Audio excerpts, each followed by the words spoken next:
and Sweden obtained this invitee status after the decision in Madrid, and now also their accession will be ratified. So this has been fast, and that demonstrates the unity and the resolve and the commitment of NATO allies to demonstrate that NATO's door remains open. Mark Krivostanik, Serbia. Mr. Stoltenberg, Mr. President Vučić said that he will ask a meeting with you. Do we meet, and when? And why KFOR allows special units for Pristina in the north of Kosovo and Metohija, despite Serbians, and can do anything with that? As I'm in regular contact with President Alexander Vučić, and of course I'm ready to meet. We are concerned about the increased tensions in Kosovo, and we call on all parties to de-escalate and to refrain from any action that can further increase tensions in the region. NATO is present in Kosovo. We have the KFOR forces there that are there to ensure security and stability for Kosovo and the people living in Kosovo. We execute our UN mandate in an impartial way, and NATO has increased its presence in Kosovo, added some 100 extra KFOR troops because of the instability and the violence and the tensions we have seen over the last weeks. Thank you so much. Thank you. Thank you.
Welcome back to the NATO Summit. It's really great to see you here again.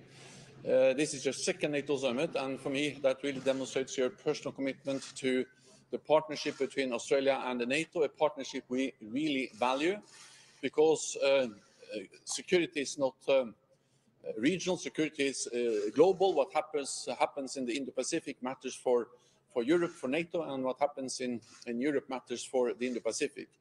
And this is demonstrated by the ongoing war in Ukraine, which has global ramifications. We are extremely grateful for Australia's strong support to Ukraine, your military support, your economic support. It really makes a difference every day, and it's important also for our security. So thank you so much.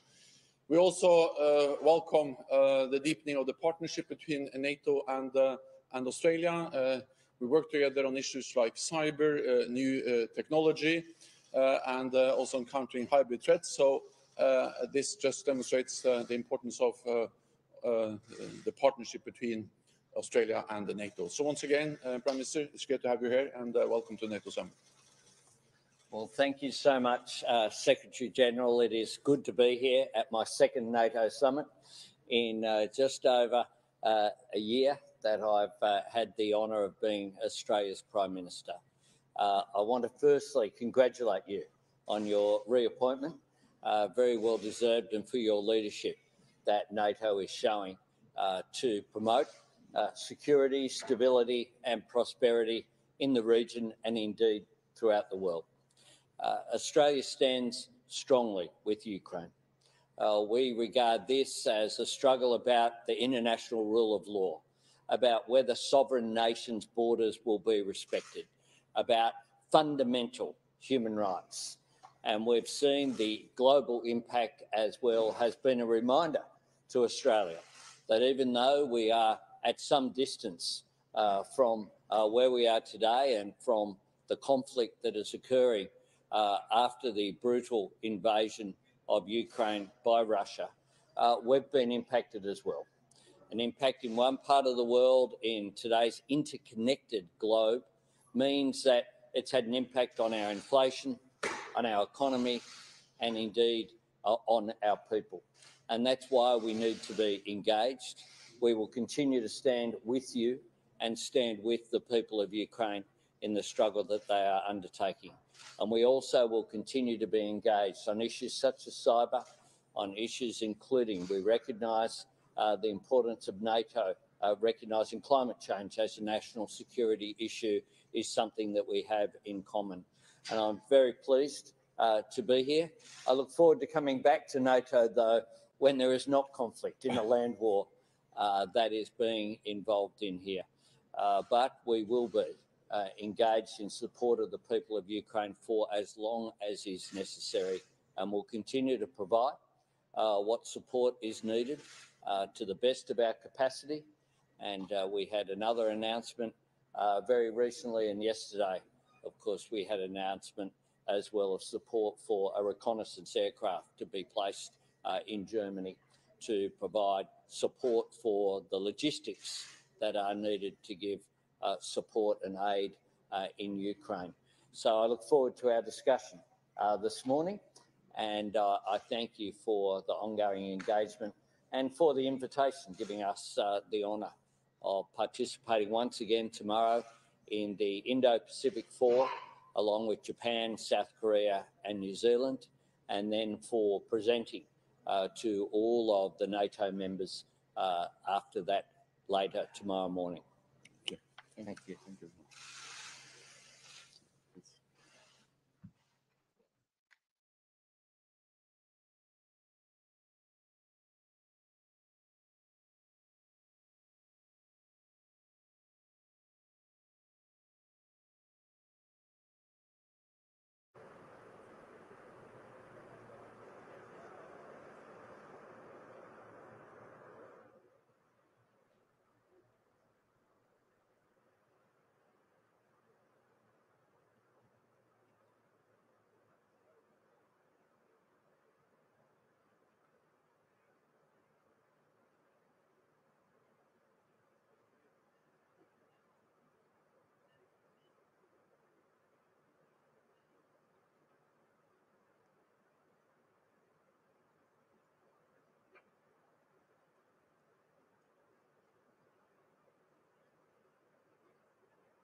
Slovenia, tai tenais.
That has profound positive implications for the way we plan our security, our defense, and how we will contribute positively to NATO. NATO is a threat to none. This is an organization of collective security which will be enhanced by Swedish membership. Secondly, it is historic because we will now approve updated regional plans and updated regional structure, command structure, and we will secure the funding of NATO operations. That is a result of hard work in the entire alliance. And finally, we will reconfirm our support to Ukraine. Norway has committed a 5-year program of support to Ukraine militarily and in the civilian and economic sphere. And we hope to see this meeting issue a very clear prospect to Ukraine that their future lies in NATO, that we enhance our cooperation, and at the first meeting of the Ukraine-NATO Council will underline that political dimension. So this is indeed an historic meeting, and we will make every effort to contribute, as Norway has since 1949.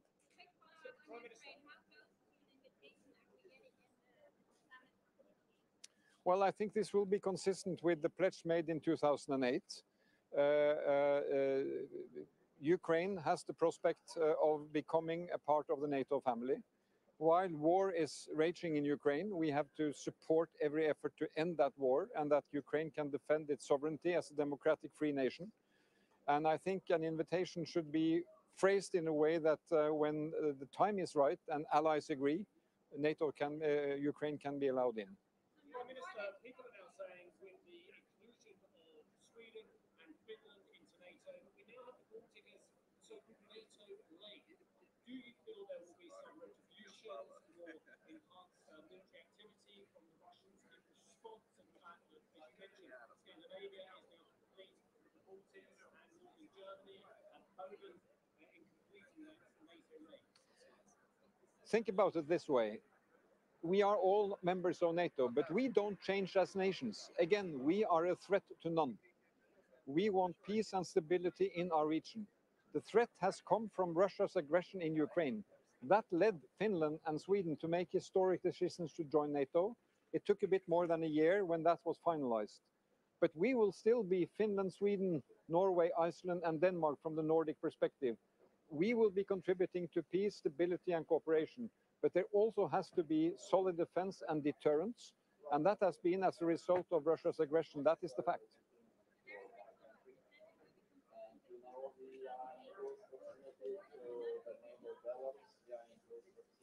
Well, I think things have happened since 2008, so it will have to take that into account. We are now supporting Ukraine. We will enhance cooperation between Ukraine and NATO. And I think the perspective of Ukraine having a future in NATO will be underlined.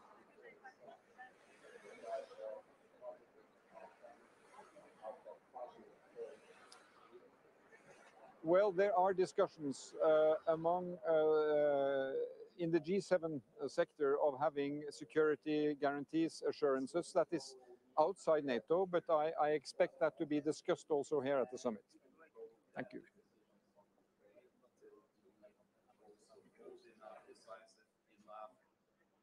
Meaning that we will not only repeat the mantra of officers of NATO, but also to show the clear pathway, how to proceed, how to find resources. And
the fragile security situation in the Baltic region, especially Suwalki gap. I think this is very important. We have the decisions to assign the necessary forces, to have the prepositioning, taking into account just very tense situation in this region. Lithuania is sandwiched between Belarus on the one hand and Kaliningrad, heavily militarized region of Kaliningrad. And this Suwalki gap is a small line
But sometimes, of course, we would wish support comes faster. The decision making should be quicker, especially reacting to what is happening in the proximity of Lithuania, especially Belarus. And I mentioned to President Biden that Belarus really becomes an issue. And this is not like Belarus in, let's say, in 2020. Now we should not have any illusions. This country is not independent anymore. This is one more gubernia of Russian Federation. So Russian military forces, the Belarusian territory is fully available for Russian military forces to plan the operations against Ukraine. The recent announcement that tactical nuclear weapons will be placed, will be deployed on Belarusian soil is in the stage of implementation. We know that, and this is only the matter of time when they will finalize it. Then instrumentalized migration is going on. Yes, this is not like it was 2 years ago, but still there. So all this as a complex shows that security situation in our region is not stable, is not improving, is deteriorating. And I hope that we will bring this news, this understanding to our allies, to our partners, and this will be one of the potential topics of our discussion today and tomorrow. Mr. President, Thank you. Sorry, the line is waiting, so probably it will be possible to communicate, I think, in the future. But my colleagues are waiting for you. All the best.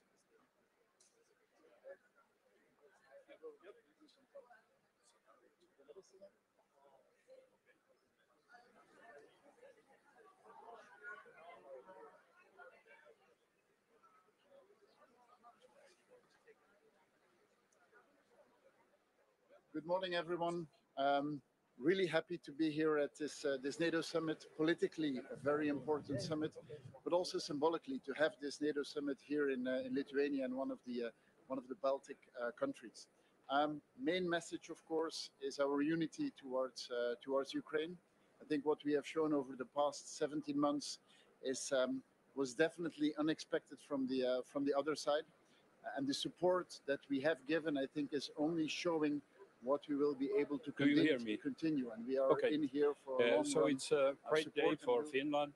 For the first time, we are full members attending the NATO meeting. The first good news we heard already. I mean that our good neighbor, Sweden, has succeeded in their negotiations to get some green light to their membership. And that is most important for us in Finland too, not just because they are good friends and neighbors, but they are very much needed in securing the Northern European security. So I have all the reasons to expect that we get more positive news during these days, and looking forward for that. So, please.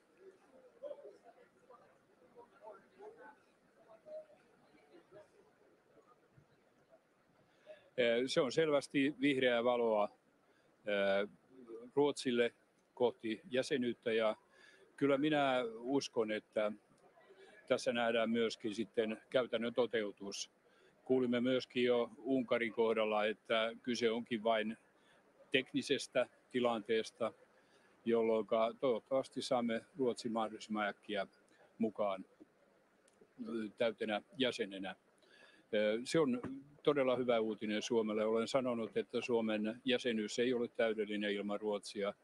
No, nyt se sitten täyttyy.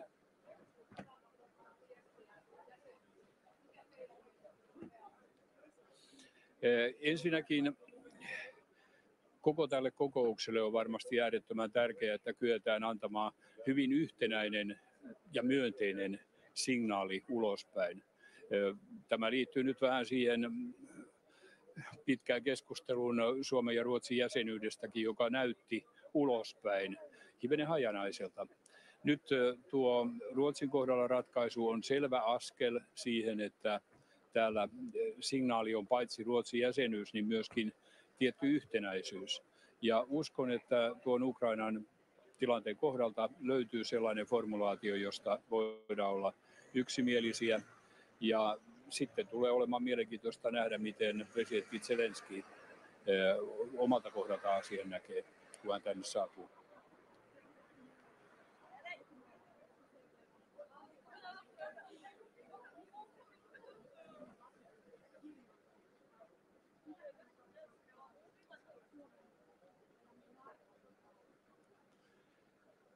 Minä olisin nyt sitä mieltä, että Suomen hallituksen voisi olla viisasta ottaa selkeä nollatoleranssin kanta rasismiin.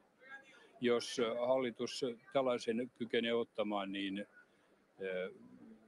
se minusta olisi hyvä signaali myöskin maailmalle. Täytyy nimittäin muistaa, että rasismi ja mahdolliset ongelmat maahanmuuton suhteen ovat kaksi täysin erillistä asiaa.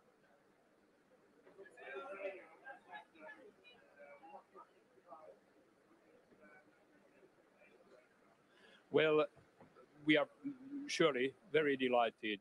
That's very important, not only for Finland, but for Northern Europe, for NATO as a whole. So it's first positive news what we can now hear from this meeting. I'm very confident that what they agreed, that the result be Swedish membership. And we heard also Hungary saying that it's only a technicality question for them. So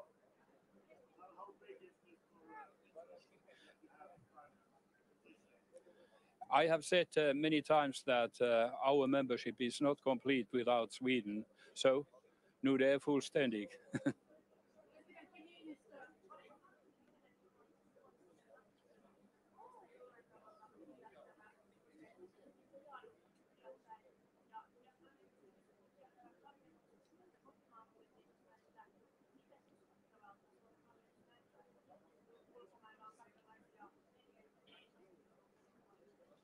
Niin, olen tämän Ruotsin jäsenyyskysymyksen kohdalta kai aika useaankin kertaan nyt etukäteen sanonut, että odotan kyllä positiivista liikettä. En sinänsä, että Ruotsi olisi täällä mitenkään jäseneksi asti ennättänyt virallisesti, mutta kyllä tässä nyt suunnilleen kävi niin kuin ainakin itse vähän toiveikkaastikin odotin. Ja mitä sitten tulee Suomen hallituksen, totesin jo mielipiteeni tai sen, mikä minun mielessäni tässä asiassa on, en sen enempää lausu.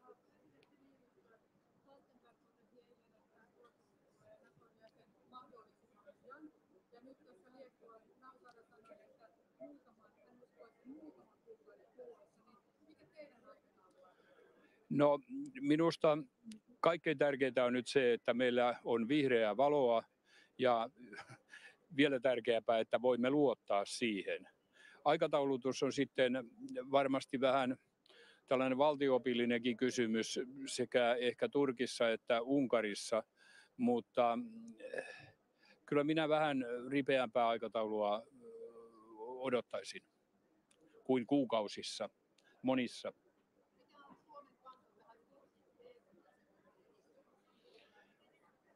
Meillähän on jo vuodelta 1999 Helsingin huippukokouksen päätös, jossa Suomi voimakkaasti myöskin tuki Turkin jäsenyyttä. Ja sitä Suomen myönteistä kantaa ei ole kyllä muutettu. Tosin se on nyt sitten ollut aika lailla levossa, niin kuin koko prosessikin.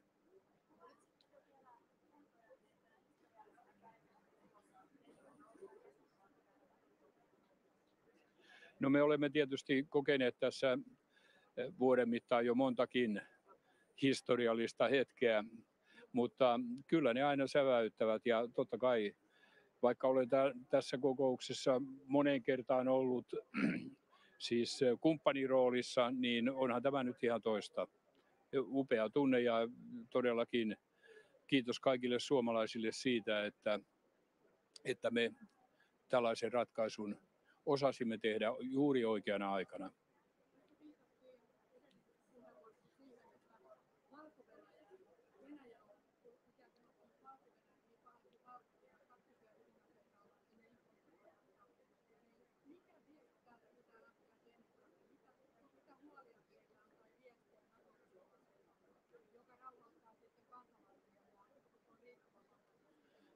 No minusta ensimmäinen hyvä vakuuttava viesti on se, että NATO on yhtenäisenä ja yhtenäisenä tukemassa Ukrainaa.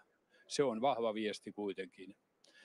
Sitten tietysti vähän toinen raide liikkuu nyt G7-maiden toimesta. Heillä on tarkoitus ilmeisesti jossain vaiheessa julkistaa myöskin oma käsityksensä, joka liikkuu sellaisen termin kuin security assurance alla. Jotenka kyllä tässä viestiä tulee, mutta tästä kokouksesta tietysti tulee se yhtenäinen tuen osoittaminen Ukrainalle ja varmasti myöskin tuen osoittaminen siihen, että Ukraina saavuttaa ne ehdot tai kriteerit, niin kuin sanotaan, mahdollisimman nopeasti ja riittävällä tavalla, jotka NATO edellyttää. Hyvä. Kiitoksia. Minä en näe teitä.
Investment was record low because there was no political support for it. And in 1939, we wanted to increase the defense spending by 100%, but it was already too late.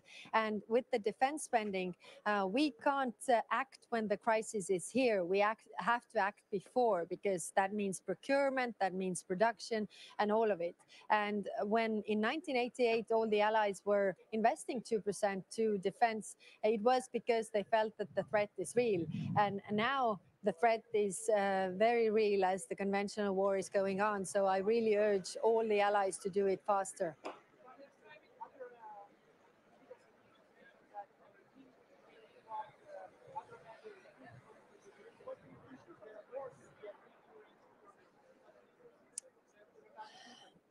This work has been very intense. I mean, the debates are going on all the time. We have 31 countries that are all democracies, and in democracies we debate, and we have reached already a good compromise and working on this as well. As I was mentioning, the NATO Ukraine Council is the first step. Dropping the map is also one of the conditions, but also practical steps how to get to the membership. I mean, interoperability of equipment. Ukraine is using the equipment that the allies are giving and the ammunition. So it is already ticking those boxes. So what more can we do in order to really go to that membership? In political medium, we hear the worries that different allies have regarding the membership, but these are the same worries that were regarding us joining. And I just recently read the book about NATO's history, and it was very interesting how Germans at the time when the Visegrad countries were accepted didn't really want the Visegrad countries in, but then one of the representatives said that it's better that the Poles fight than the Germans fight the Russians. So here we have the Ukrainians fighting and not the...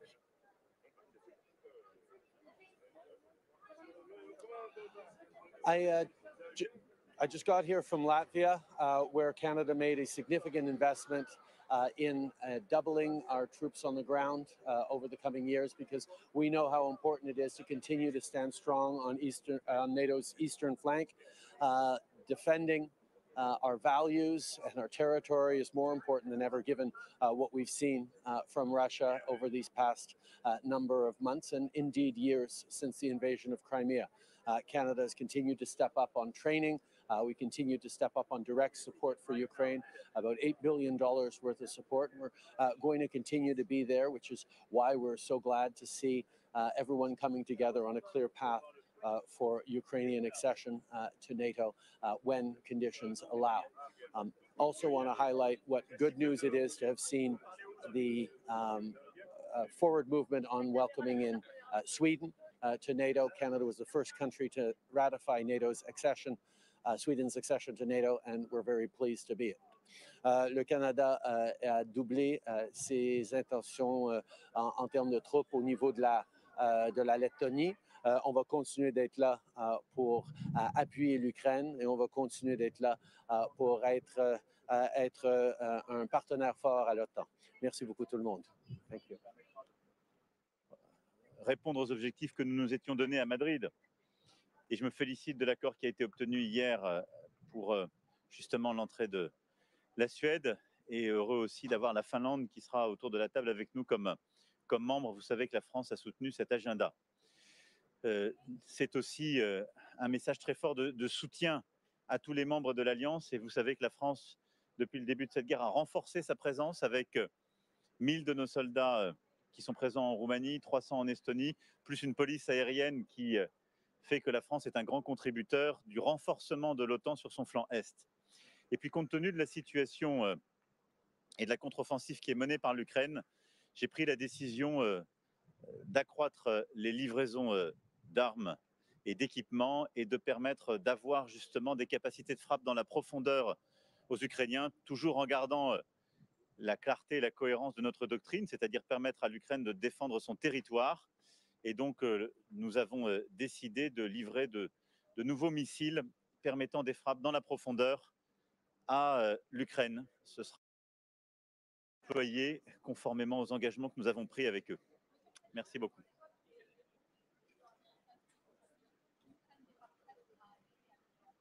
Je pense qu'aujourd'hui, ce qui est important pour nous, c'est d'envoyer un message de soutien à l'Ukraine, d'unité de l'OTAN et de détermination à ce que la Russie ne doive emporter cette guerre. Et c'est la grammaire dans laquelle nous devons rester. Je ne vous donnerai pas de chiffres aujourd'hui, mais je vous remercie de traduire. C'est ce qui a été décidé et nous répondrons aux besoins qui ont été exprimés par l'Ukraine. Merci beaucoup. Merci à vous.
Hello to all.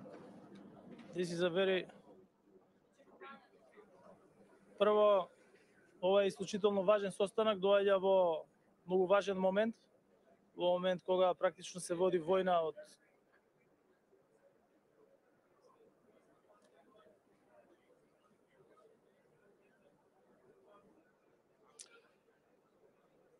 Well, it's a well-known position from Sweden to have close ties between Europe and Turkey. So that's well known. And now we are promoting closer economic bonds, modernizing the customs union, providing better visa regulations and so forth. And I think there is a fertile ground for a closer cooperation.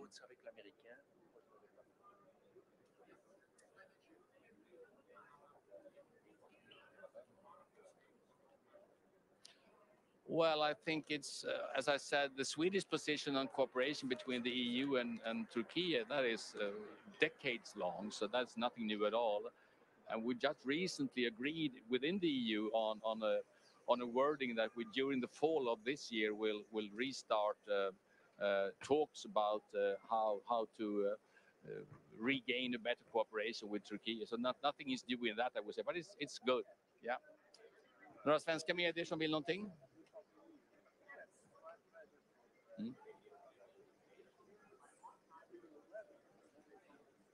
I think I will stick to Jens Stoltenberg's wording from yesterday, as soon as possible. I think that's it gives the framework for the process ahead of us. I've talked quite recently with the Hungarian Prime Minister, so I feel very safe in his statements to me. Okay. Okay.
O tai ką jisai man padės? Dabar kai švietimo nėra. Padės man nereikia, Giedriau, kai reikia tik tai, kad leidonai žinotų.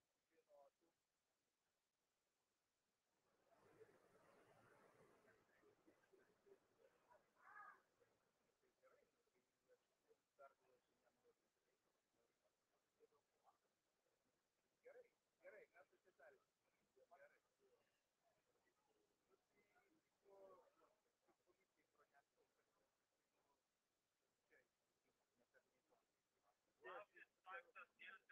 Išvykimui tam buvo paruošta. Tai čia nuo dabar kalbam su aš tai nužiūrėsiu. Su kompetitoriumi savo laiku. Vėl jeigu tu reikės, tu manęs, jeigu tu turi reikalų, tai savo reikalus. Reikia, aš sakau, jeigu tu turi reikalų, daugiau nebus reikalų. Aš nežinau. Dabar pasižiūrėsiu tą esmę, jūs ištransliuoti savo komisiją. Įmonė gali būti dar leidona. Ir va vėl, dar čia vienas dalykas būna tokiais. Tas palietistoje, ne, per arti. Aš jums sakiau, palapinės kampas. Kai vienas čia stojo už tą... Gerai, aš ten tas parodys, jeigu pačiu padės. Ne, tai šitą... Gerai.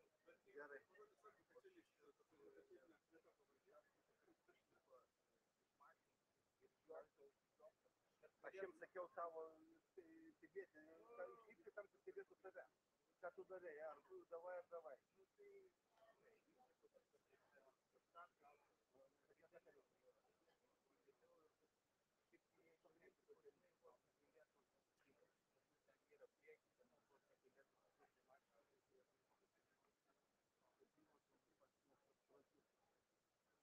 Taigi mašinai, tavo žmogus pasitrauks, nestebėtų.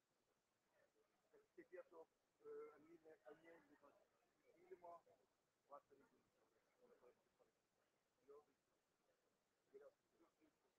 stojant tolimiausiam kampe baltos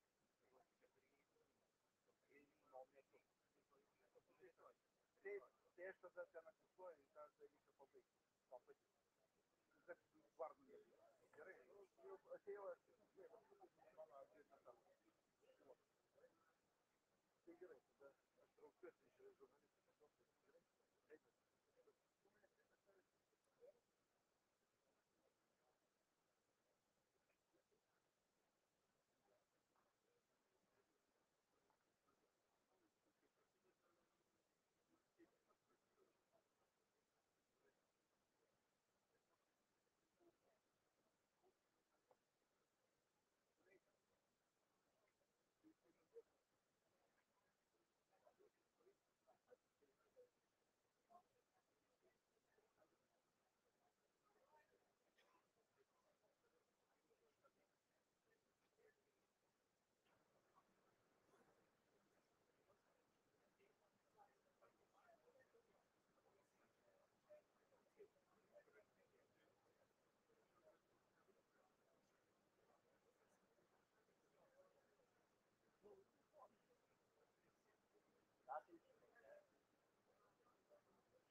год.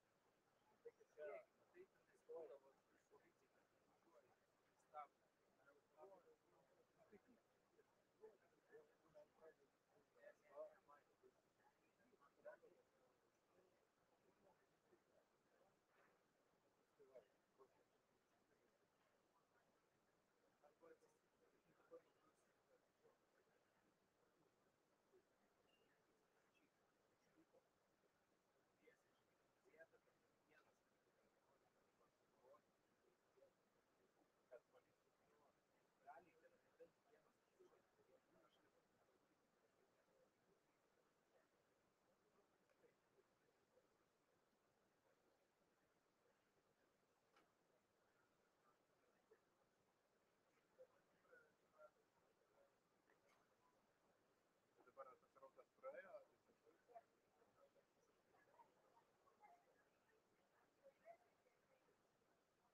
Montenegro.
Okay, cool. Just first of all, let's talk about why you're here at NATO. And President Zelensky wants to join NATO at this summer. What would you say to him when you look at it in the eye at the summit in terms of the UK will support that to the NATO? Well, it's great to be here in Lithuania for the NATO summit.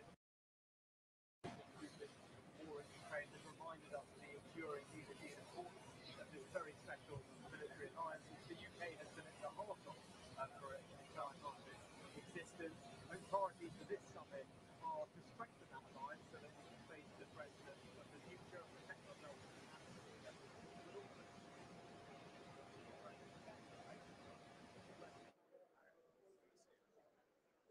Hello. Which way are we going?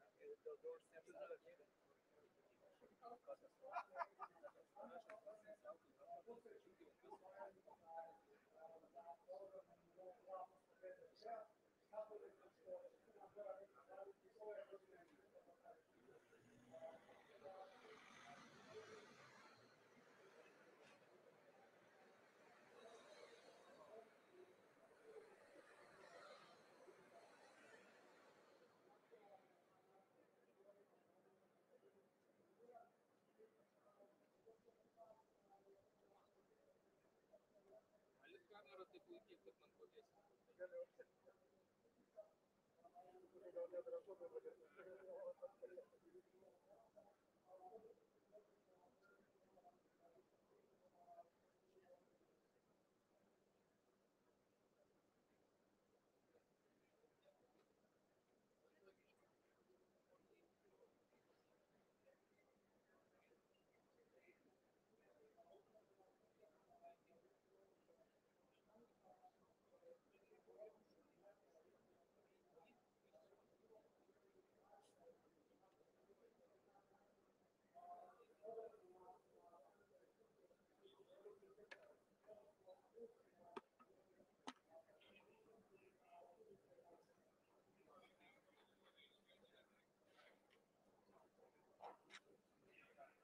Španija.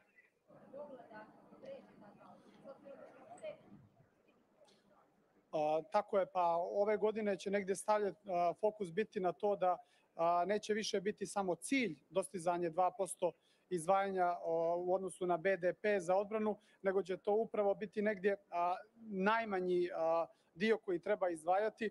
Crna Gora već ove godine će ispuniti taj cilj. Znate da mnoge druge članice još uvijek nisu došle do toga cilja, tako da Crna Gora u tom smislu ima jednu dobru startnu poziciju.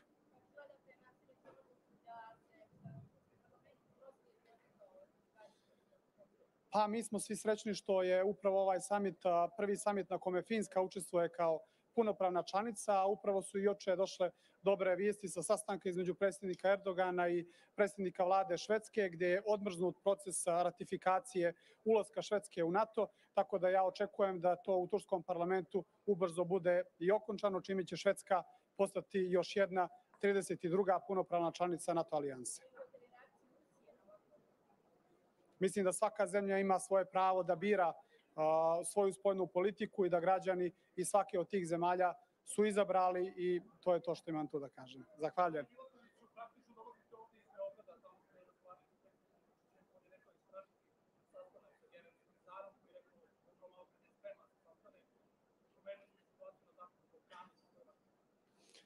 Pa mislim da Crna Gora tu zaista igra jednu dobru ulogu zemlje koja promoviše mir i stabilnost. Zabrinuti smo sa situacijom i tenzijama na sjeveru Kosova. U potpunosti podržavamo deeskalaciju sukoba i dijalog između Beograda i Prištine u okviru platforme koju je trenutno predstavila Europska unija. To sam upravo i rekao predsjedniku Vučiću i nadam se da će uskoro u potpunosti doći do rešenja na koristi Beograda i Prištine. Zahvaljujem.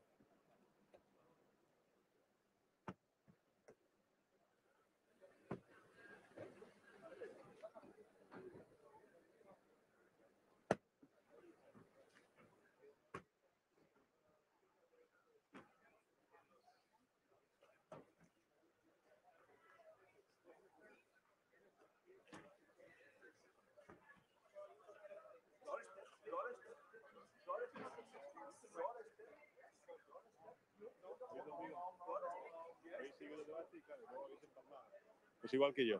Bueno, lo primero, trasladar el compromiso del Gobierno de España, del conjunto de la sociedad española, con la OTAN, reconocer el trabajo también del Gobierno de Lituania y de su presidente Gitanas en la celebración y en la hospitalidad y en el éxito de esta cumbre tan importante para la OTAN y para toda la alianza euroatlántica. Hoy vamos a tratar, como saben ustedes, y a lo largo del día de mañana, el desarrollo de lo que se ha llamado el concepto estratégico de Madrid, que fue la estrategia que aprobamos el año pasado en la cumbre de la capital de España para los próximos 10 años de la Alianza Atlántica. Vamos a hablar de la disuasión, vamos a hablar también de la cohesión de los aliados en torno a los valores, los principios que enarbola la OTAN. Y en ese sentido sí quisiera, en primer lugar, trasladar la unidad de todos los aliados, también del Gobierno de España, con Ucrania, con el país agredido por el imperialismo de Putin. En segundo lugar, también trasladar que España, lógicamente, como miembro comprometido de la OTAN, va a anunciar hoy un despliegue de fuerzas y de soldados españoles en el país de Eslovaquia para reforzar el frente oriental, y también vamos a reforzar con un mayor número de efectivos nuestro contingente en Rumanía. Finalmente, como saben, pues para España es muy importante, y ya está recogido también en el concepto estratégico de Madrid, la estrategia 360 grados y, por tanto, el no olvidar el flanco sur y, por tanto, el que la OTAN mire a toda la fuente de inestabilidad, de riesgos, de desafíos que tenemos en el flanco sur. Como saben ustedes, también vamos a tener y vamos a contar con la participación de todos los Estados miembros de la Unión Europea y también del Indo-Pacífico, donde vamos a, lógicamente, poder evaluar y también valorar la situación geopolítica en esa zona del mundo. En fin, venimos con el ánimo de reconocer, en primer lugar, el trabajo bien hecho por parte del Gobierno de Lituania. En segundo lugar, reconocer también y valorar el compromiso del secretario general de la OTAN, Stoltenberg, por mantenerse un año más, y finalmente anunciar ese compromiso del Gobierno de España en el despliegue y en el refuerzo de nuestra presencia en el frente oriental, primero en Rumanía y con nuevas tropas en Eslovaquia. Y a partir de aquí, si quieren, respondo a dos preguntas y luego ya mañana. ¿Qué análisis hace del debate anoche? A ver, yo creo que los ciudadanos lo que merecen es escuchar propuestas, es escuchar cuál es el balance que se hace durante estos últimos 4 años de mandato, en este caso mío como presidente del gobierno, y en segundo lugar cuáles son las propuestas de futuro. Eso es lo que hice como... Un momentito. Entonces el planteamiento fue ese, ¿no? Hacer un balance y también propuestas de futuro. Lo hice en las pensiones, lo hice en el mercado laboral, lo hice también en todo lo que representan los derechos y libertades de las mujeres y del colectivo LGTBI.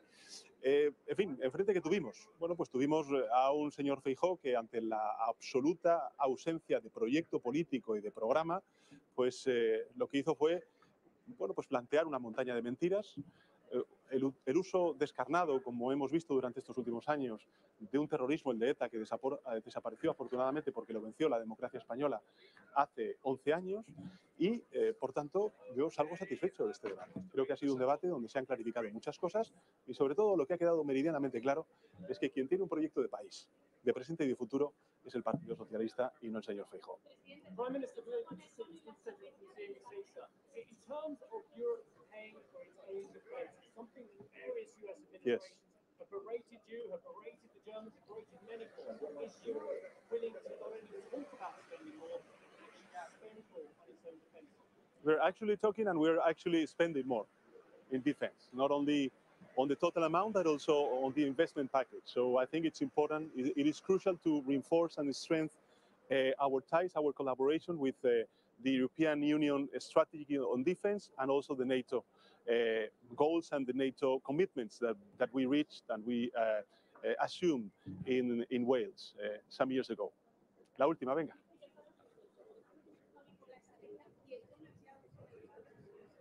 Yo estoy satisfecho, soy un político con convicciones, soy un político con determinación, soy un político que escucha, pero que también responde, sobre todo que responde ante las falsedades que se vierten ante el crecimiento económico, el número de trabajadores autónomos. Y es que hasta incluso el señor Feijóo dijo que habían aprobado la revalorización de las pensiones, cosa que fue mentira. En definitiva, una montaña de mentiras porque no hay detrás nada. Lo que hay es una ausencia total de proyecto político y también diría una inquietante táctica por parte del señor Feijóo de abrazarse al señor Abascal, al partido de Vox. Y esto es al final lo que nos estamos jugando el próximo 23 de julio. Ayer lo dije. El próximo 23 de julio no nos estamos jugando una mera alternancia como ha ocurrido en otras elecciones a lo largo de nuestra democracia. Nos estamos jugando por primera vez si España continúa avanzando como lo hemos hecho durante estos últimos 40 años de democracia o nos metemos en un túnel tenebroso del tiempo donde no sabemos exactamente dónde nos podría llevar tanto el señor Feijóo como el señor Abascal. Yo por eso estoy confiado con el resultado electoral del 23 de julio. Creo que la sociedad española va a seguir apostando por el avance, que va a decir que no al retroceso, a esta involución del Partido Popular con Vox. Y en ese contexto yo desarrollé todos mis argumentos, las propuestas de presente y de futuro, y enfrente lo que vimos fueron, pues eso, mentiras, insultos y una utilización lamentablemente descarnada de un terrorismo, el de ETA, que afortunadamente la democracia española derrotó hace ya muchos años. En fin, nos vemos la próxima mañana. Me parece que tenemos rueda de prensa y bueno, pues espero que puedan ustedes también disfrutar de esta ciudad. Gracias.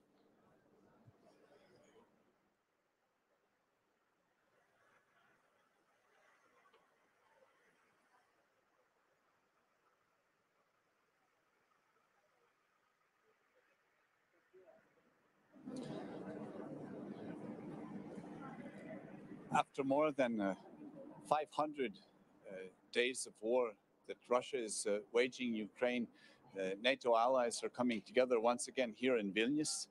And I'm convinced that coming out of the summit today and tomorrow, NATO will be becoming even stronger. We're going to be approving very important NATO defense plans. These are plans that say how we will be able to defend every inch of NATO territory from the very first minute. Very important plans that we'll be adopting. Second, the strengthening of the eastern flanks, the commitments which were made last year in Madrid, they're now coming to fruition. As yesterday in Latvia, Latvia and Canada signed a bilateral roadmap indicating exactly how we will be moving up in Latvia to a brigade size combat capable force of the EFP. This is being duplicated throughout the eastern flank. And from Latvia's side, of course, we are making serious investments in our own defense. We're planning on hitting 3% of spending on defense in 2027. My finance minister says that if we move forward with the advanced weapons purchases, we could hit 3% as early as next year. So we have reintroduced conscription to increase the size and the capability of our armed forces. We are purchasing 3 new weapon systems simultaneously. This is air defense, coastal defense, and the HIMARS, the rocket artillery. And we are developing a new additional 25,000 hectare large training area in the south of Latvia to complement all the other training areas and to be able to, of course, to host the additional NATO forces which are present. I think it's very important that we all recommit to the 2% floor. But I think as we look to the future, it's quite clear that 2% will probably not be enough, and we will have to go above and beyond as Latvia is already doing. And finally, the big question, I think, on many people's minds is Ukraine. From my point of view, it's very clear that for peace and lasting stability in Europe, we need Ukraine to be part of NATO. Russia only understands strength, and we must be strong, and that wall must be very clear, and that wall would mean that Ukraine is within the NATO family.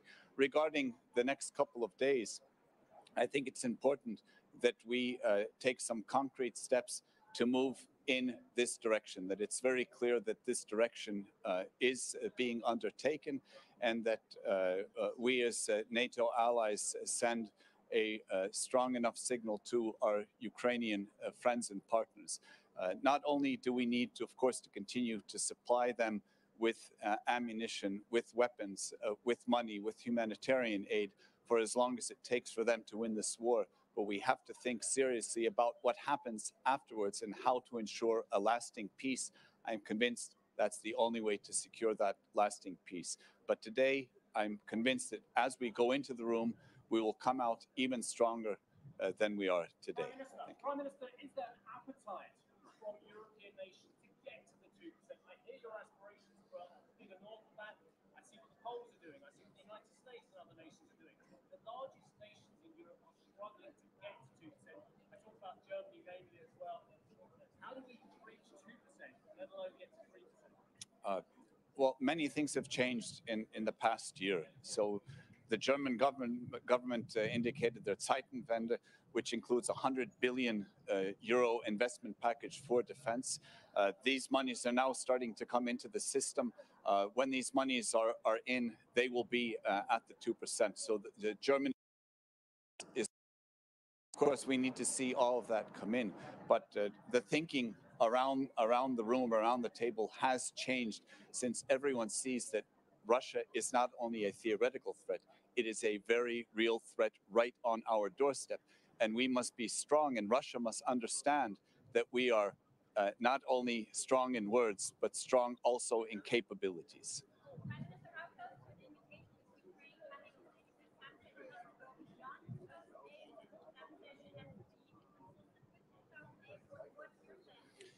My stance is that I think it's important that we move in clearly in that direction. We know all of the various differences around the table.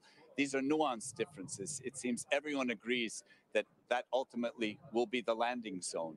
The question is, how quickly can we get to that landing zone? But we will continue to work, all of us, with Ukraine in helping them prepare for that day, including interoperability, including training, including weapon systems, including the defense industry, including monies for their country's reconstruction and strengthening out their own military. So, what is your message to the NATO allies who are not yet spending 2% of GDP on defense? The message is very clear. The threat of Russia is very real. And as we see, Russia can and is willing to wage war against a neighboring country. And when that war is waged, it costs us all an awful lot of money to deal with the consequences of war. Not only sending the weapons and the ammunition to Ukraine, but dealing with the knock-on effects such as the energy crisis last year, the spiraling inflation, which is now coming under control. That cost us an awful lot of money, a lot more than 2% of our GDP that we would be spending on defense. And the investment in defense is an investment in our own collective security. It is a deterrent to make sure that there will not be the next war. Do you plan to discuss Belarus problem? How do you see the threat from the Russians? We see from Latvia's side that Belarusian independence is de facto gone. This is a complete satellite of Russia. The threat is very real. We keep a very wary eye on everything along our southern border. We work very closely together with the Lithuanians and the Poles. Situational awareness, and we will continue to support the Belarusian democratic opposition. And I'm convinced that eventually that opposition will succeed. History is on their side. We just have to get through this section, this part of time together. Thank you.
Sorry, I gave your point to Trump.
morning. I hope that we will have very effective and decisive summit. We have few very interesting topics to discuss, and I hope we'll make decisions, important decisions for NATO, for Ukraine, and also, as I hope you can understand, for eastern flank of NATO, because I am the president of Poland, so the eastern flank is especially interesting for me. And that's the most important things.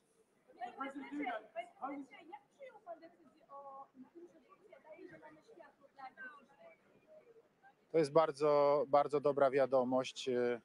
Szczerze mówiąc, czekaliśmy na nią do ostatniej chwili. Mieliśmy nadzieję, że ta akceptacja jednak będzie, bo to jest rozsądne rozwiązanie. Obecność zarówno Finlandii, która już jest częścią NATO, jak i Szwecji, która wierzę w to głęboko, w najbliższym czasie stanie się częścią NATO, z całą pewnością ogromnie wzmacnia Sojusz Północnoatlantycki, zwłaszcza w tej naszej części Europy, w Europie Środkowej, tutaj od północy, więc mogę powiedzieć tak, jako prezydent Polski wyrażam satysfakcję i radość z tego powodu, że sprawy idą w dobrym kierunku.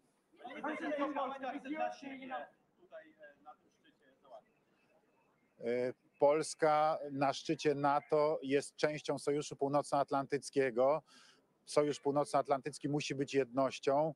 Polska nie załatwia nic dla siebie, tylko dla NATO, dla wschodniej flanki NATO, także dla państw bałtyckich, dla innych państw, które są naszymi sąsiadami właśnie w tej wschodniej części.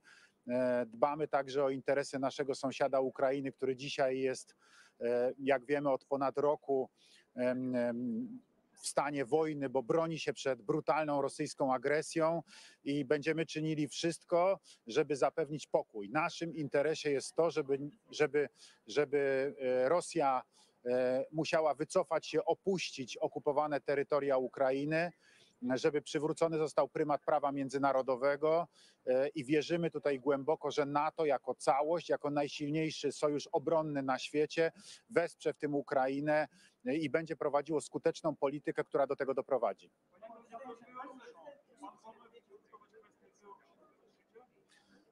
Tak, chcemy przedyskutować oczywiście kwestie bezpieczeństwa wschodniej flanki NATO i generalnie państw NATO jako takich, Europy, no ale nie tylko, bo mamy zapowiadaną od dłuższego czasu przez prezydenta Putina relokację taktycznej broni nuklearnej rosyjskiej na Białoruś. Mamy zapowiadaną relokację najemników grupy Wagnera, rosyjskich najemników grupy Wagnera na Białoruś. To razem zmienia architekturę bezpieczeństwa w bezpośrednim sąsiedztwie NATO i z całą pewnością to wymaga dyskusji i wymaga także decyzji ze strony NATO.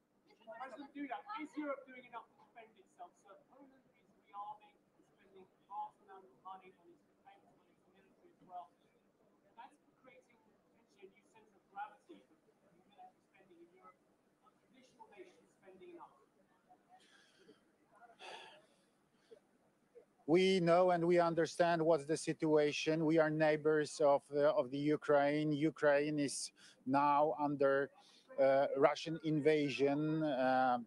There is terrible war. We know what it means. We have millions of Ukrainian refugees in Poland. So I think I can say that all Poles, Polish society understand, and we have to spend more for our defense, to increase our military capabilities, to increase our defense capabilities, and this is crucial now. So that's why we made these decisions.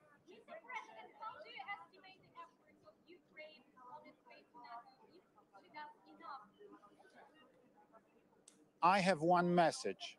We should establish straight and clear path for Ukraine to NATO. And that's all.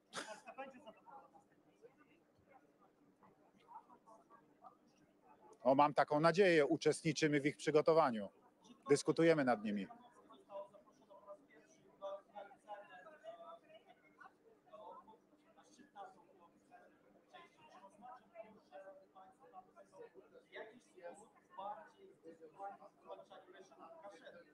Myślę, że to jest czytelny znak tego, że państwa demokratyczne, państwa wolne, które tworzą Sojusz Północnoatlantycki, chcą wolnej, suwerennej, niepodległej Ukrainy i wspierają dążenia społeczeństwa ukraińskiego do tego, aby takie państwo mieć. No, przepraszam, białoruskiego oczywiście. Dziękuję bardzo. Thank you.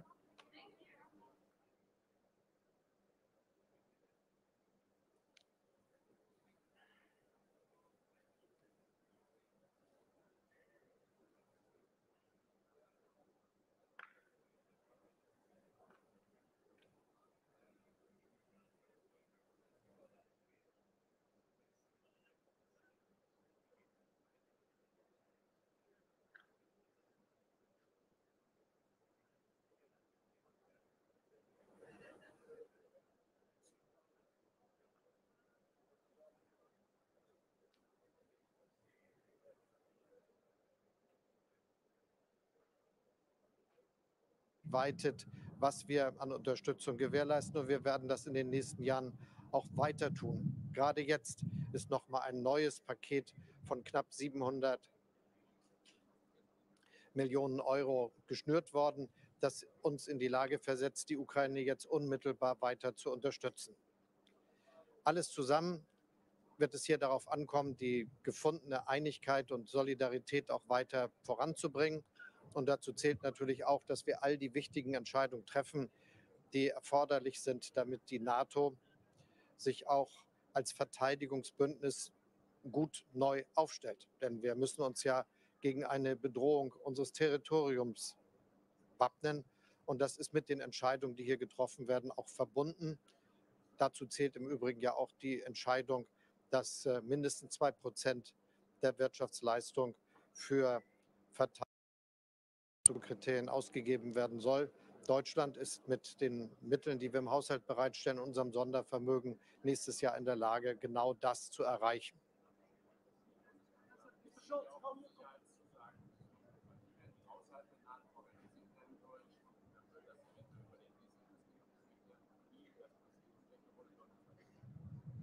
Für uns ist von Anfang an wichtig, dass es Sicherheitszusagen für die Ukraine gibt, die nach einem Frieden wirksam sein können. Und dazu werden wir auch jetzt die notwendigen Vereinbarungen treffen, die jetzt für das, was wir aktuell an Unterstützung leisten, relevant sind, aber auch für das, was dann in einer Friedenssituation erforderlich ist. Da werden die G7-Staaten eine gemeinsame miteinander hier festhalten, die das ausdrückt und die dann ganz konkret von den einzelnen Ländern ausgefüllt wird, so wie wir das ja jetzt auch schon aktiv tun mit unserer Unterstützung der Ukraine.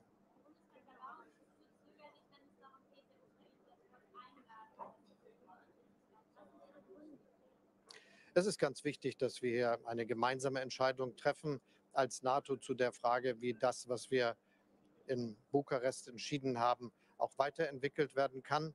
Und das ist alles auf einem guten Weg. Die USA und Deutschland haben da sehr präzise sich an der Diskussion beteiligt, um möglich zu machen, dass wir hier genau das Richtige tun. Jetzt geht es darum, dass wir die Ukraine aktiv unterstützen bei der Verteidigung ihrer Souveränität und Integrität, auch mit den Waffenlieferungen, die all die Staaten jeweils mobilisieren.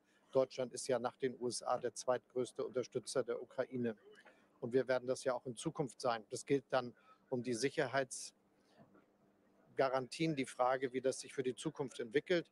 Und dann ist es natürlich wichtig, dass wir auch genau die Schritte beschreiben, die sich entlang der Frage, wie sich das Verhältnis weiterentwickeln kann, auch bewegen. Dazu zählt ja im Übrigen auch jetzt die Entscheidung, dass wir die Zusammenarbeit zwischen NATO und Ukraine mit einem gemeinsamen Rat vertiefen. Herr Schulz, is Germany finally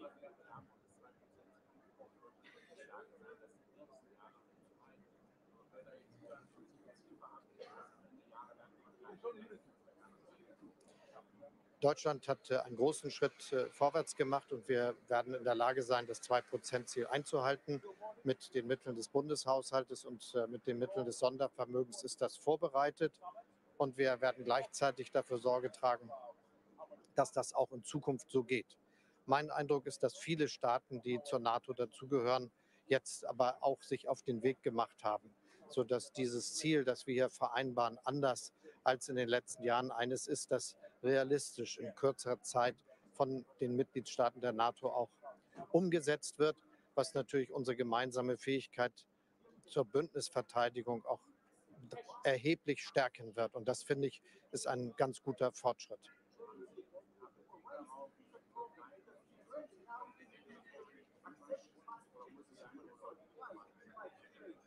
Wir haben beim letzten Europäischen Rat Beschlüsse gefasst, wie wir die Beziehung zwischen der Türkei und der Europäischen Union weiterentwickeln wollen und dazu auch die Europäische Kommission aufgefordert, Vorschläge und Berichte vorzulegen, damit wir das voranbringen können. Ich werde hier auch mit Präsident Erdogan sprechen. Die Türkei ist ein wichtiger Partner für uns und das wird dann auch in den künftigen Beziehungen zum Ausdruck kommen.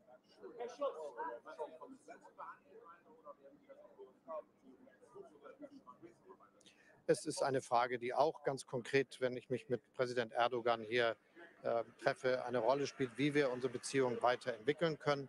Und wie gesagt, ich habe mich sehr dafür eingesetzt, dass der Europäische Rat entsprechende Entscheidungen trifft, was ein Neuaufsetzen der Zusammenarbeit mit der Türkei betrifft.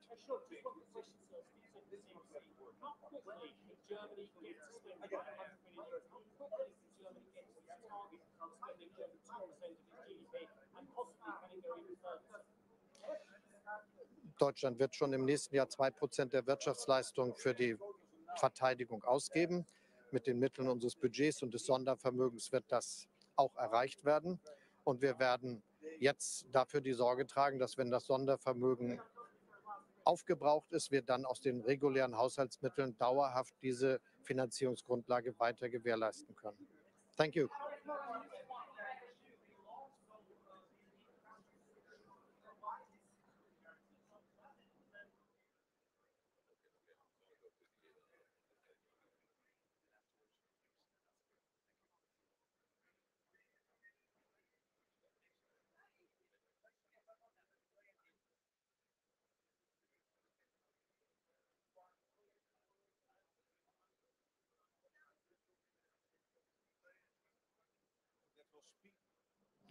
Přímo za vámi, mami?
President Biden, dear Joe, welcome to the NATO summit, and many, many thanks for your strong leadership making this alliance united and even stronger.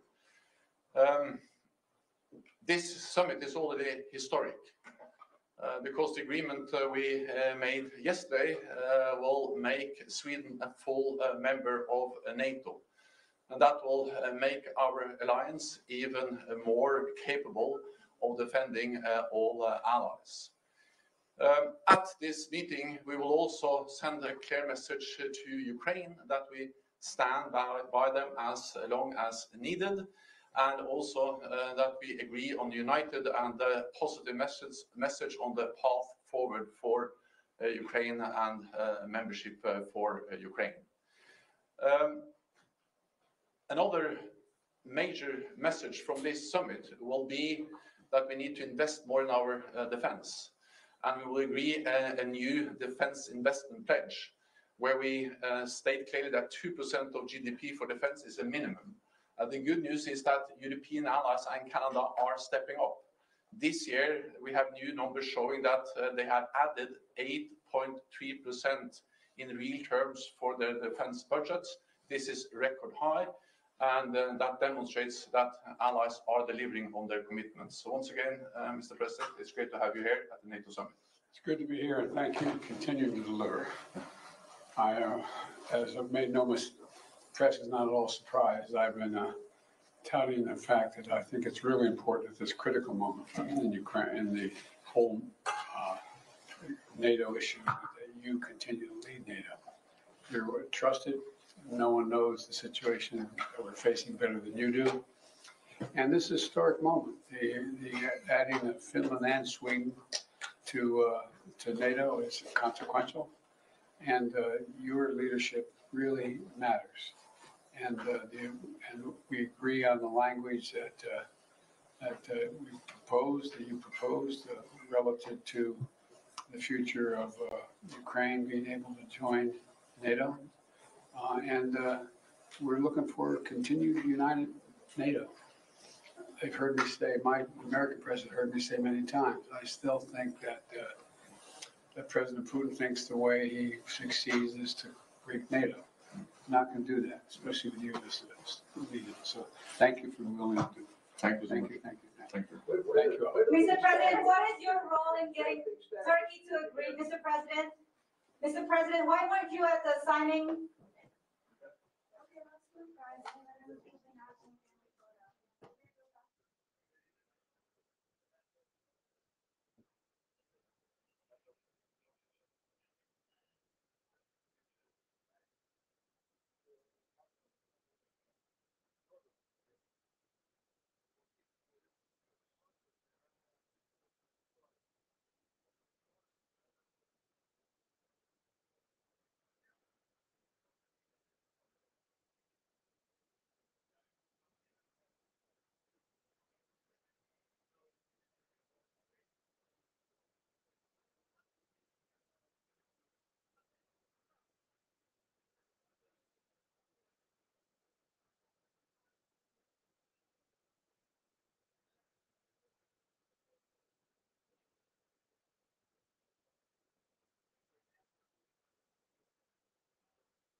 Son Excellence, Monsieur Xavier Bettel, Premier ministre du Grand-Duché de Luxembourg.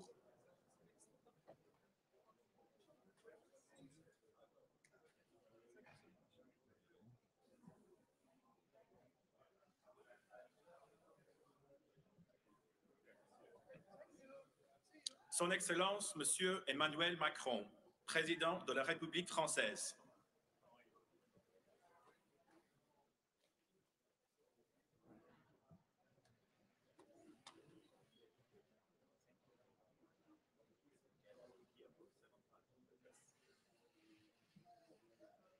The Right Honorable Justin Trudeau, Prime Minister of Canada.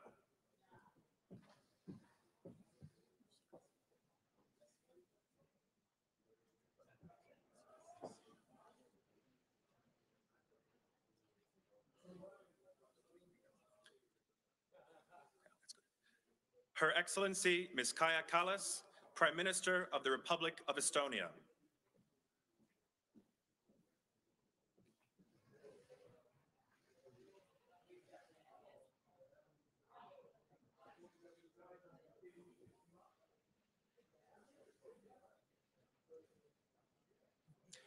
Son Excellence, Monsieur Alexandre De Croo, Premier ministre du Royaume de Belgique.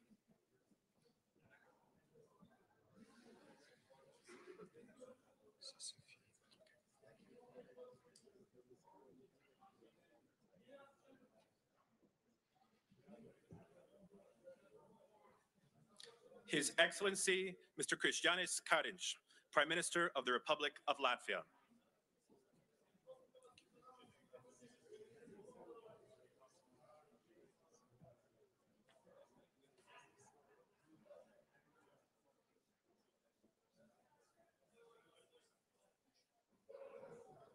His Excellency, Mr. Jonas Gahr Støre, Prime Minister of the Kingdom of Norway.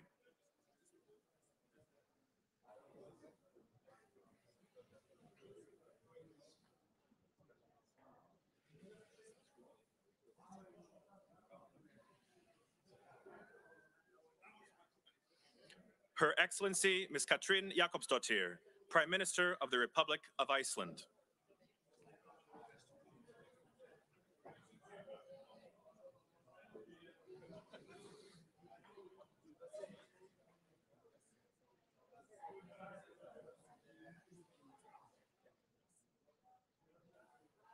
His Excellency, Mr. Nikolai Denkov, Prime Minister of the Republic of Bulgaria.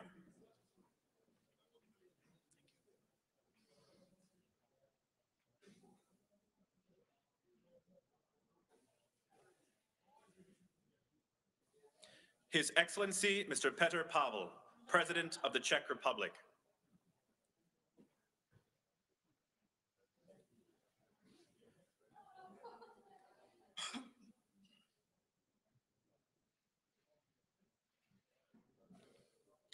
His Excellency, Mr. Jakov Milatovic, President of Montenegro.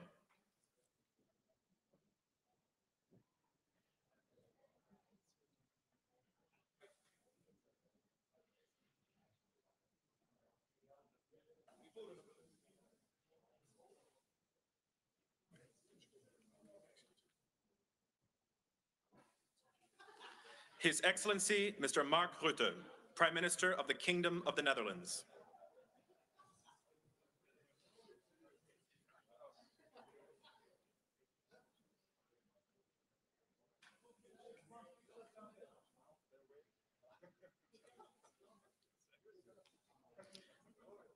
His Excellency, Mr. Andrzej Duda, President of the Republic of Poland.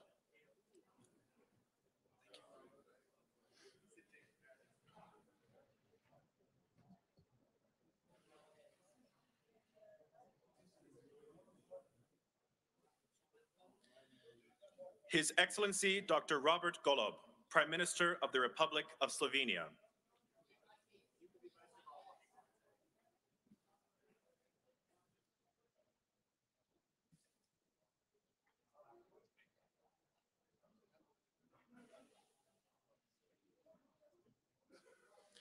His Excellency, Mr. Dimitar Kovachevsky, President of the Government of the Republic of North Macedonia.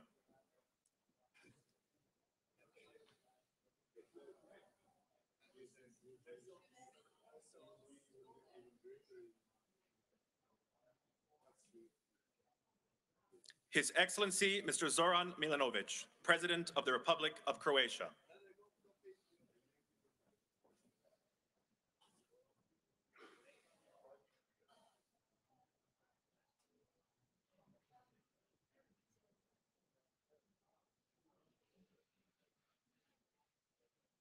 Her Excellency Ms. Giorgia Meloni, President of the Council of Ministers of the Italian Republic.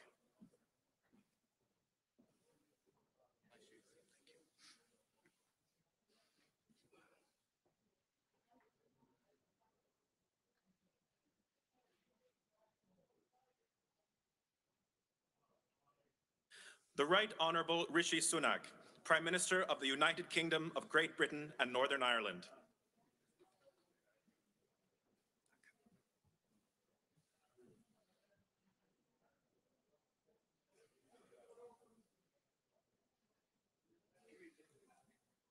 His Excellency Mr. Olaf Scholz, Chancellor of the Federal Republic of Germany.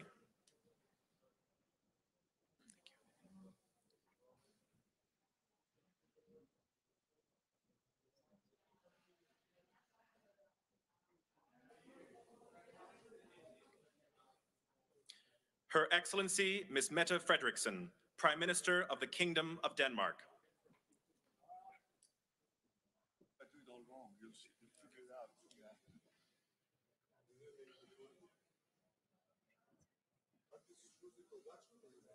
Especially.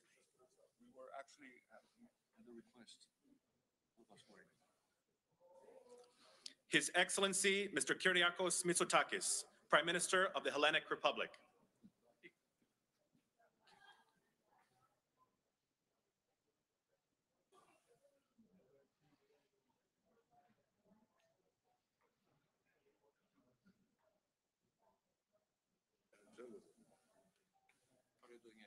His Excellency Mr. Sauli Niinistö, President of the Republic of Finland.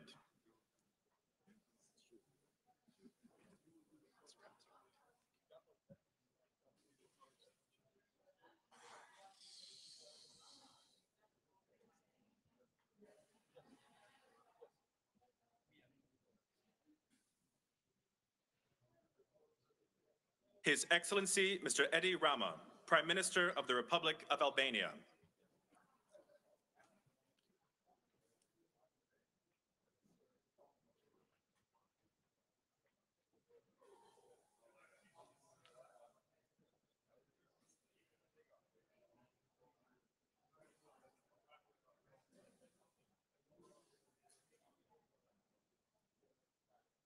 His Excellency Mr. Pedro Sanchez, President of the Government of the Kingdom of Spain.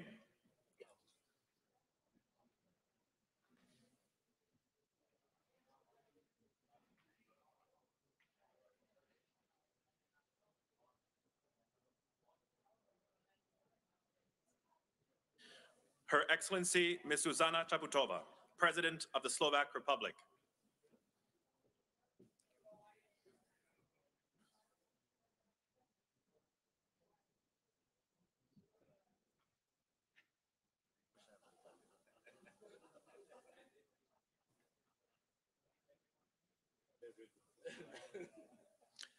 His Excellency Mr. Klaus Werner Johannes, President of Romania.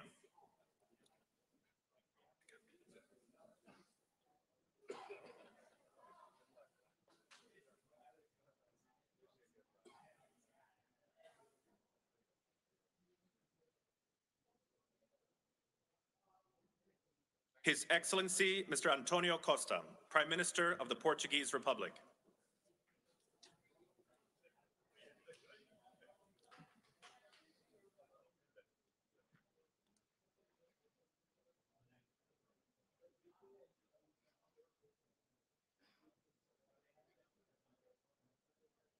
His Excellency Mr. Ulf Kristersson, Prime Minister of the Kingdom of Sweden.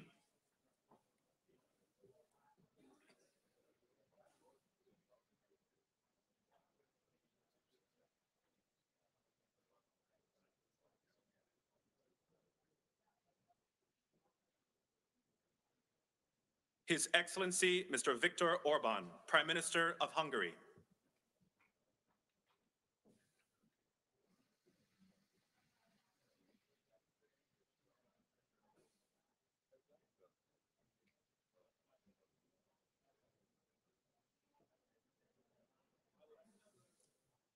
His Excellency Mr. Recep Tayyip Erdogan, President of the Republic of Turkey.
İşte kurtuluş sınavı.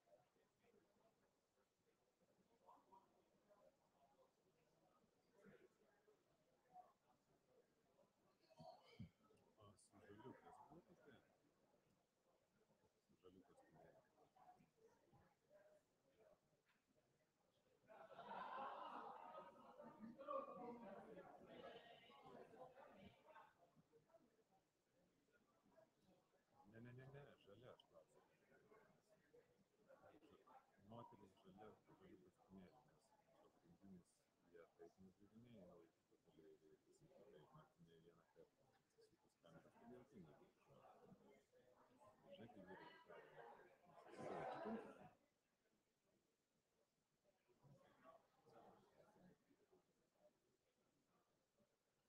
vyrai nu taip, kažkokie tokie amžiniai.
The Honorable Joseph R. Biden, Jr., President of the United States of America.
We just shrunk NATO.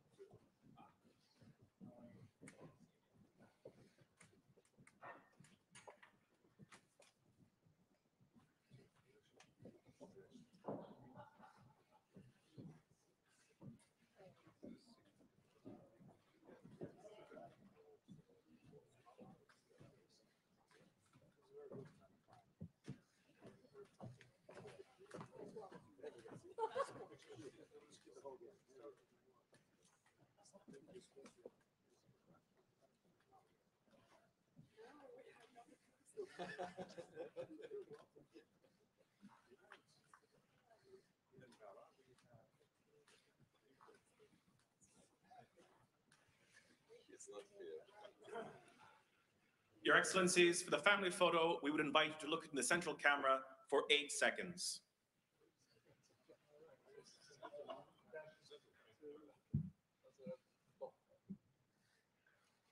Thank you.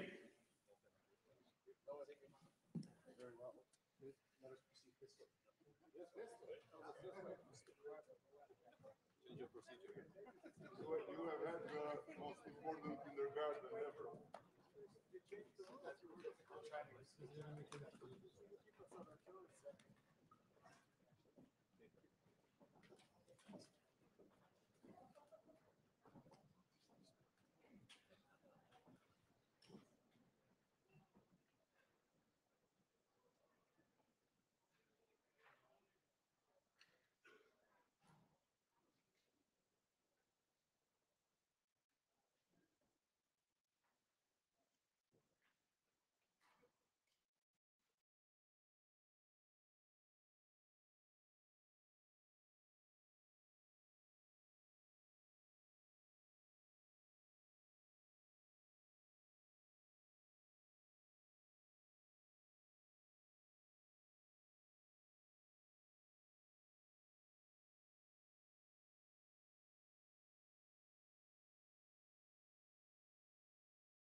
skulle ligge. Ja, men det ser jeg på to. Ja, bare sånn du vet det.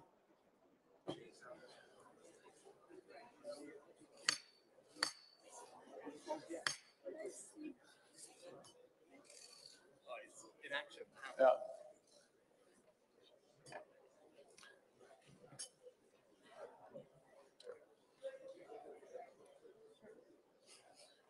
Good afternoon. I think we are ready to start. If you all can find your seats, then we will start this summit.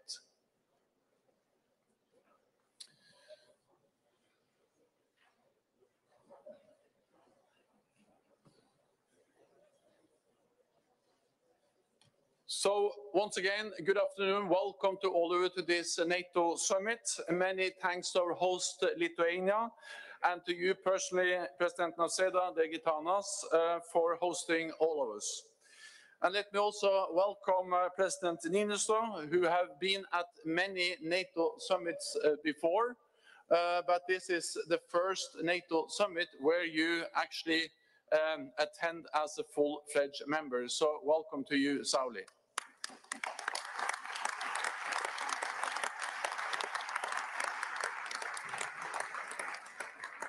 And then also a warm welcome to Prime Minister Kristersson. Following the agreement yesterday, we will soon also be welcoming Sweden as a full-fledged member. So welcome to you.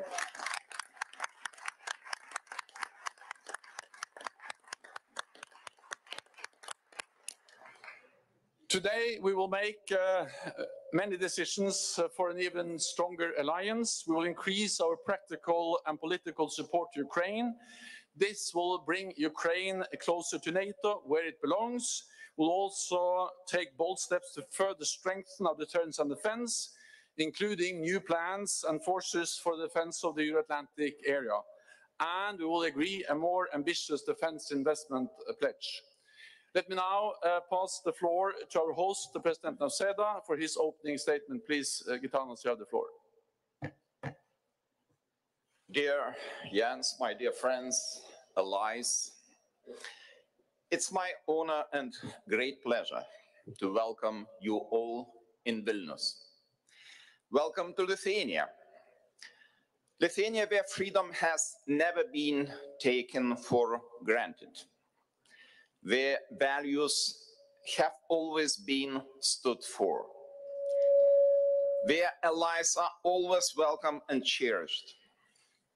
Lithuania is a country where the principle one for all and all for one bears a very special meaning and is carried deep in our hearts. Today, the most brutal war is being waged by Russia against sovereign and independent Ukraine, at the doorstep of NATO. Today, allies are meeting in Vilnius to testify to the importance of collective solidarity and defense. Also, to take bold decisions on how to strengthen allied security and defense, help Ukraine to win, and boost our partnerships with like-minded countries in other regions. Unity, solidarity, and the transatlantic bond are irreplaceable pillars of our success. Dear friends, let me wish us all productive discussions and wise decisions. Thank you. Thank you so much, President. This ends the public part of the meeting. I thank the media for joining us at the top of the meeting, and we'll continue in just a moment. Thank you so much.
But Ukraine has got to win the war, and two, we've got to be able to help it. And I want to thank all the governments and all the states who have been very united. I know it's difficult.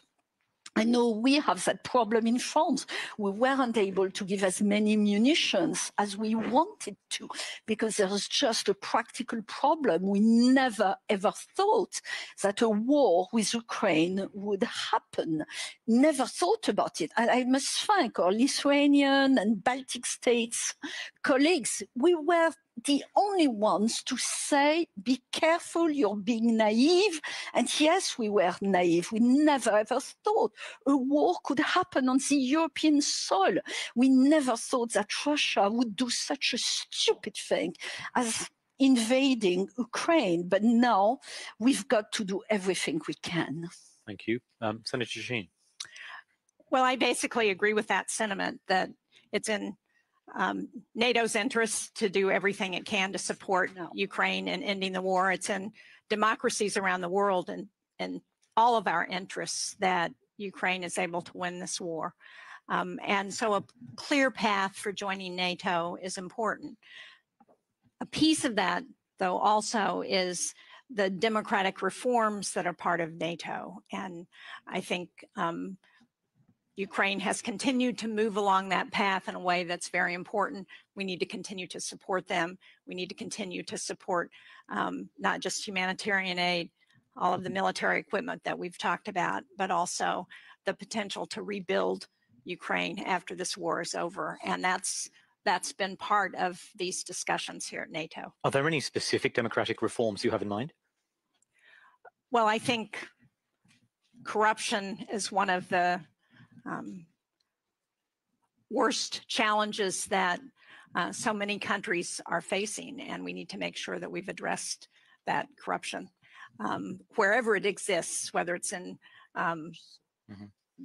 a new democracy or an older democracy. So that's one. Certainly making sure that human rights are addressed in the country is another important issue.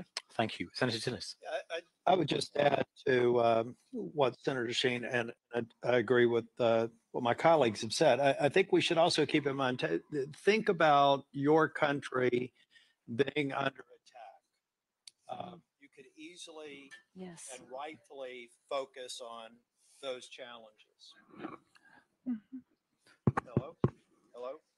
Ah, we have a backup. We have a backup here. Oh, excellent. I felt like Madonna.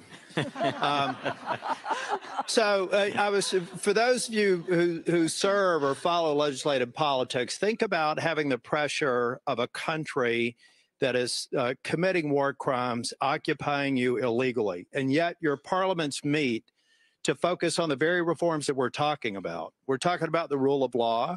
We're talking about corruption. We're talking about separate, co-equal branches of government, the sorts of norms that we all expect. The fact that they're taking up that legislation when they're under the threat of being attacked demonstrates to me Ukraine's commitment to achieving exactly what they need to be a member of NATO.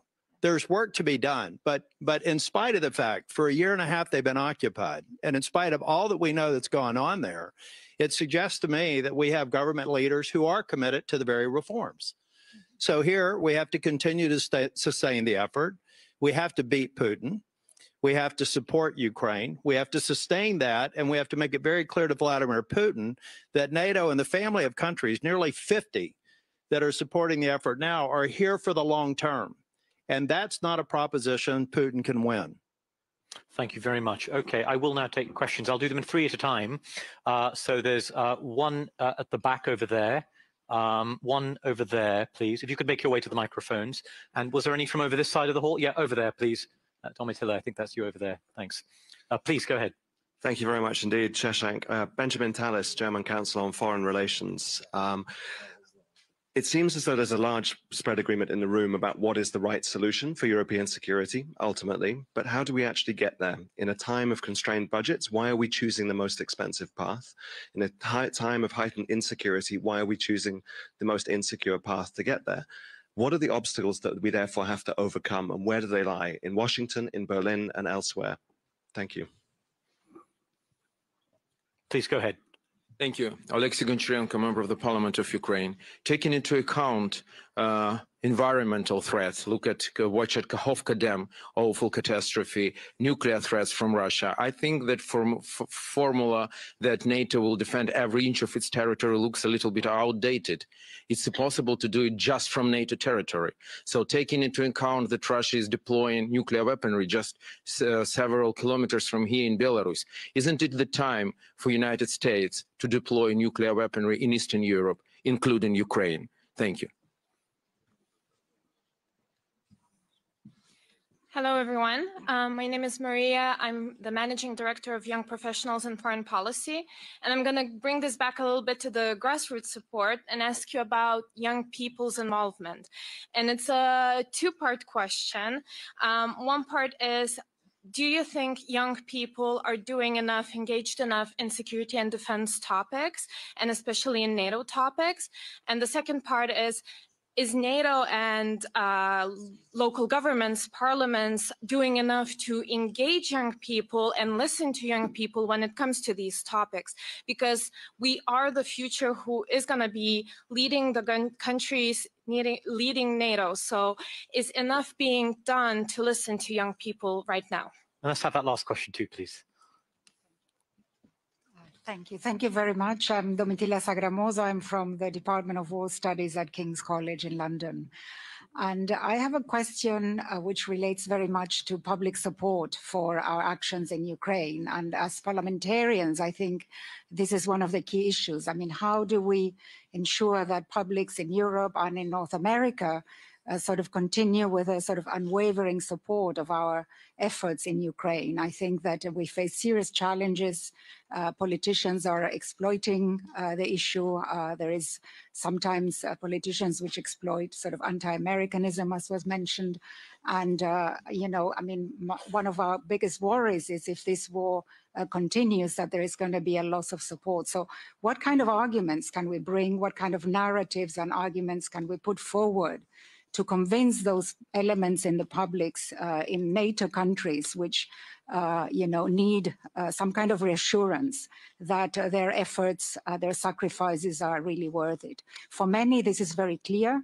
But for others, you know, it's a real challenge that we are constantly having to explain, you know, myself included. And I think that it's very important that we try to develop a sort of a line of argument, a narrative that really penetrates and explains in a very powerful way why this effort, this support of Ukraine is essential for our security. Thank you. Thank you for all those excellent questions. I'll go this way. Senator Tillis, I'll begin with you. And we don't all have to tackle all the questions, but I think it would be good if you started with perhaps the punchiest of all of those, which was, is it time to deploy nuclear weapons to Eastern Europe? I realize it's not up to the Senate to decide such a thing on its own, but this is the question of Europe's NATO nuclear posture is a live one. We have a very good panel on this coming up later in the afternoon. So we'd love to hear your views on that to begin with. I'm not sure I'm there yet, and I'm glad to see my friend. We saw each other. He's from Ukraine parliamentarian, and I think he's making the right sort of request. I'm not really sure that I'm there yet, and the reason is Ukraine is doing such an extraordinary job fighting a war that Russia thought was going to be over in 2 weeks. I think that we could easily create distractions away from continuing to sustain what has been an extraordinary performance on Ukraine's part. So I think that, in my opinion, with all due respect to my friend, that's a discussion for another day. But I think we run the risk of taking our attention off of a strategy that's working. And then also potentially even dividing parliaments over an issue that I don't believe is material to our success strategy in Ukraine. Senator Sheen. Well, I agree with that. I don't think it's one of the things that I think the world is very concerned about is the potential to use nuclear weapons. And I don't think we help that debate by putting nuclear weapons in Eastern Europe.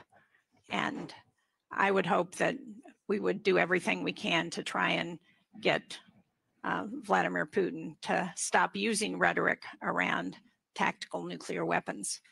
And the best way to do that is to continue to support Ukraine in this unjust, unprovoked war.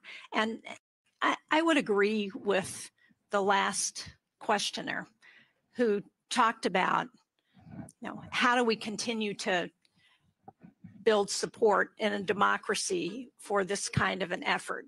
Well, I would argue that it's going to be a lot cheaper to defeat Vladimir Putin in Ukraine than if he comes into Lithuania or the Baltics or Poland or other parts of Eastern Europe. And I'm concerned that if he wins in Ukraine, he is not going to stop. And that's going to cost us a lot more money than supporting Ukraine. I had a meeting with a number of women of the Ukrainian military last fall. And one of them said to me that has resonated so much that I say to my constituents, she said, give us the weapons in Ukraine so we can fight the Russians so that you don't have to. And when I say that to my constituents in New Hampshire, they understand that. They know that it's important for us as a democracy to support this effort. And there isn't a one-size-fits-all answer for everybody. This is a debate that we've got to continue to have with our constituents on a regular basis. And as leaders and parliamentarians, it's up to us to continue to make this case and to do it until Ukraine has won this war. Senator. Here again, I totally agree. But first of all, about nuclear weapons, that I would totally disagree at that stage for the reasons you said, but also because we've got already nuclear deterrence in Europe. Britain and France do have this nuclear deterrence. And, this is a very strong dissuasion force.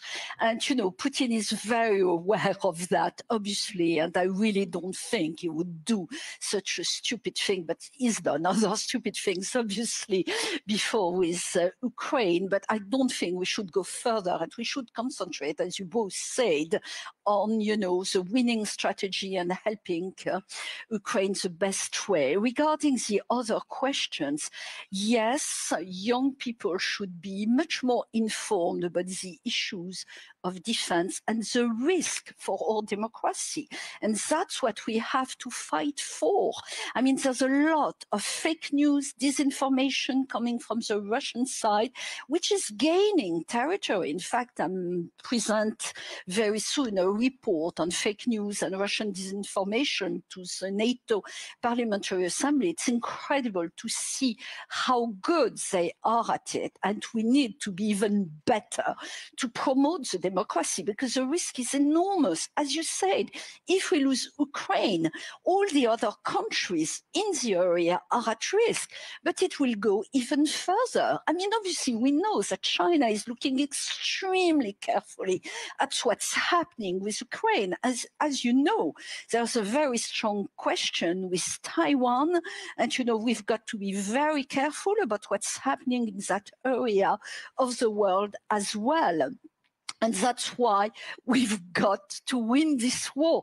I'm sorry, I feel I'm repeating myself all the time, but this is so important that we've got to do it now and make as many efforts as we can to win it now. And that's why we are working within NATO Parliamentary Assembly with all our parliamentarians. And I know there are some members of the Bureau who are somewhere here coming from different countries. And obviously we all agree on that. And really the message is democracy. Democracy is so important. It's a word which has been losing some of its appeal for many young people due as well to all this disinformation. But it's very easy to compare the situation within all countries in Europe and in North America and what's happening in the countries where there's an autocratic regime. And the difference is just so obvious. We don't have these 3,000 Belarus prisoners just because they dared to say they didn't agree with what their autocratic President Lukashenko was doing and saying. This is unacceptable. And I think that all young people can understand that, and they will help us. They will understand and they will help us put forward that idea. Because yes, in Africa as well, we see China and Russia at work trying to present some ideas which are wrong and using all or fragilities, because that's the problem of the democracies as well. It's an intrinsic problem. We are fragile because we respect everybody and we want to work together, and that's what it's all about. But there's a lot of work to be done and discussions to be held. But, you know, we parliamentarians are doing it as much as we can. Thank you. Madam Speaker. Yes, well, on a slightly provocative, but also a very logical question on nuclear weapons. I think, well, it's a good point that it is supposed and was supposed to work as a deterrent. But, well, we cannot fail to see that Russia has been using a nuclear weapon with impunity. And it is logical that the more countries will want to acquire it as a means of defense if we continue giving in to blackmail of Russia. I think it's, well, there is no other way to put a stop to it than to say very clearly, very loudly, without any doubt of any shadow of doubt, that nuclear blackmail does not work on us, because else we open up the whole new sort of alley of debate that, well, it sounds like we would rather not have. On engagement of youth, I think, you know, there is a very good saying that probably rings as true as ever now, that every generation has to win democracy. So for the young generation right now, well, there is no better example, also no more emotionally compelling example than seeing their counterparts in Ukraine go to defend their motherland, their country, their freedom, their democratic future on the front, or, well, even unfortunately dying in completely brutal and also senseless terroristic attacks of Russia. Well, if that cannot bring this urgency, then really nothing can. And I believe, looking at least to the youth in our country, in our region, that the support for NATO being record high, the support for transatlantic bond being record high, I think that, well, there is this understanding, and that we have every reason to look at our young people with a lot of hope that they will continue, and perhaps continue in a more efficient, effective way and emotionally engaged way than than we did for a while, when it looked like we were almost at the, well, so-called end of history. And speaking of the engagement of people in the course of supporting Ukraine, in the course of being on the side of NATO, about the skepticism. Well, I believe if there is any kind of silver lining to the brutal attack of Russia, is that newly founded, reinvigorated bond we have with our transatlantic partners. I think the understanding that the project, the security architecture that has been created after Second World War, which is very much a common project, and that the United States of America has invested so much in, is actually under threat. And that we are all in, and our citizens, our constituents can hear this from us, parliamentarians. And I think that spreading this message is perhaps a single most important thing that we can do right now. Okay, thank you. I think we have a little bit more time for questions. Anyone else would like to ask one? Just at the front over there, and at the back over there, please, if you two could make your way to the microphones.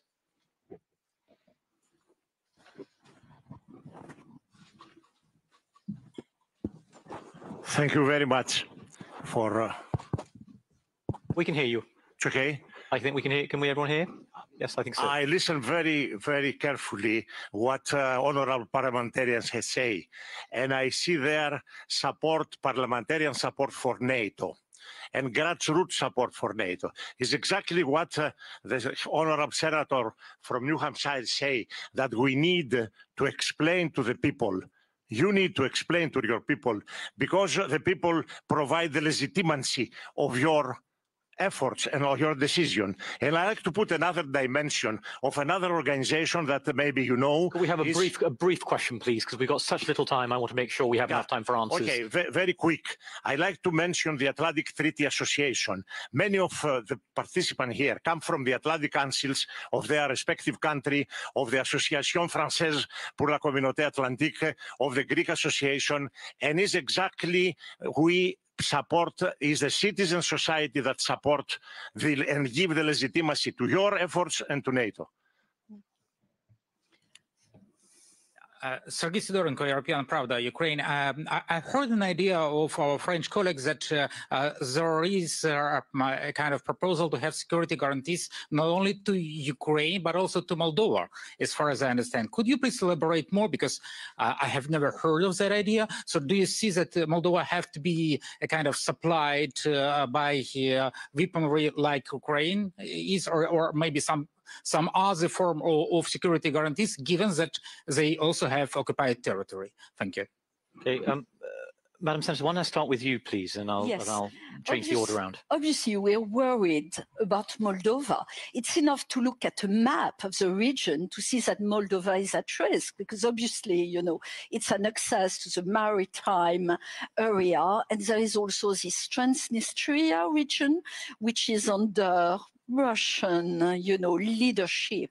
And this is a fragile area. That's why we are doing a lot to support Moldova. I've been there several times. I mean, we're really trying to help as much as we can the country, because we've got a democratic president who is being attacked by the Russian-minded and, Russian supporters. And we have to be very, very strong about it and, put as much as we can in order to help Moldova as well.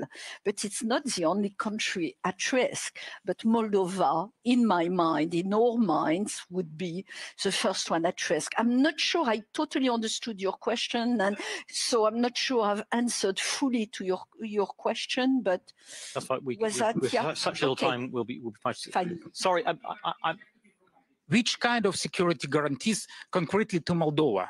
Well, first of all, sorry, we have to be very brief, I'm afraid. Yes. We have such first little of time all, left. we've got to help from an economic point of view, because a country which is fragile from an economic point of view is fragile from a security point of view. And then obviously we've got to reinforce our forces, our NATO forces on the eastern flank, especially with troops in Romania, in the eastern part of Romania, and it's also with Moldova in mind. But obviously we support NATO countries. NATO can only be in NATO countries, but we have reinforced the security of that area. And believe you me, it's an important security we've been doing. Speaker, in less than a minute. Just a few words on Moldova. Of course, it is a very important country, well on its European way. And I think the main task is to actually help it to become the full-fledged member of the European Union. It makes a great effort. And of course, well, here speaking in the NATO forum, it's a parallel track, but it's very closely interconnected. Well, when looking back some 20 years ago, well, I am very happy that back then Lithuania, Latvia, Estonia became members of both EU and members of NATO, because else imagine that we would have another gray zone here when we have flourishing democracies sharing the same principles and values with our Euro-Atlantic alliance and community. Same goes for Moldova, which is well underway. And of course, we cannot overlook or forget Belarus, who is under Lukashenko's regime, but which is also a European country that belongs in the future to Europe. So, of course, victory in Ukraine will also mean a change in Belarus, and we have to not forget that. Senators, rather than ask you to repeat some of these themes, I just want to end by asking you something we really should address, not leave without addressing, which is the subject of Asia and NATO's engagement with Asian partners. I want to ask you both, are you satisfied, content with what you've heard from European partners on their approach to Asia and particularly the challenges posed by China, given the language last year? Or do you think this falls short, given lingering opposition we still have to a Tokyo office, for instance? Senator Tillis. I think that the outcome of the Madrid conference and the strategic concept and the collective recognition of China's emerging threat was a great start. I think the fact that we have 4 countries here from the Indo-Pacific region is also another indication that the world is small, and that we have to take all of these threats seriously, and we all have I think that we're sharing a mutual interest. So I think we made progress last year. I think we're making continuous progress. When you have countries in Indo-Pacific wanting to potentially open offices, I know that that may take some time, but start thinking about how that area of responsibility has shared interest with Europe and with the United States is a very good start. I think it's a good trend, and it will continue to build. Thank you. Senator Sheen, can you offer us some concluding thoughts on that subject? Well, I think the threats are connected. So make no mistake, our adversaries, whether it's China, North Korea, Iran, they are watching what happens to Ukraine. They're watching what happens to the transatlantic alliance and whether we can stay together to support our ally. And so we need to recognize that it's all connected and we've got to work together. And that's, I think, what NATO is looking at, not just in terms of the strategic concept that mentioned China, but also in looking at cyber threats, looking at environmental climate threats, all of that, because it's not just the threats that we can see next door, but there are other threats, and NATO is looking at how we can work together to address those. Thank you so much. We've covered an enormous number of topics, everything from NATO's defense posture to winning the argument with publics, to the extended neighborhood, Moldova, to the Asia-Pacific region. And all that's left is for me to ask you to please join me in thanking our panelists today.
Welcome to our next afternoon session. My name is Christine Bedsinger, and I'm a Managing Director for Geostrategy North at the German Marshall Fund.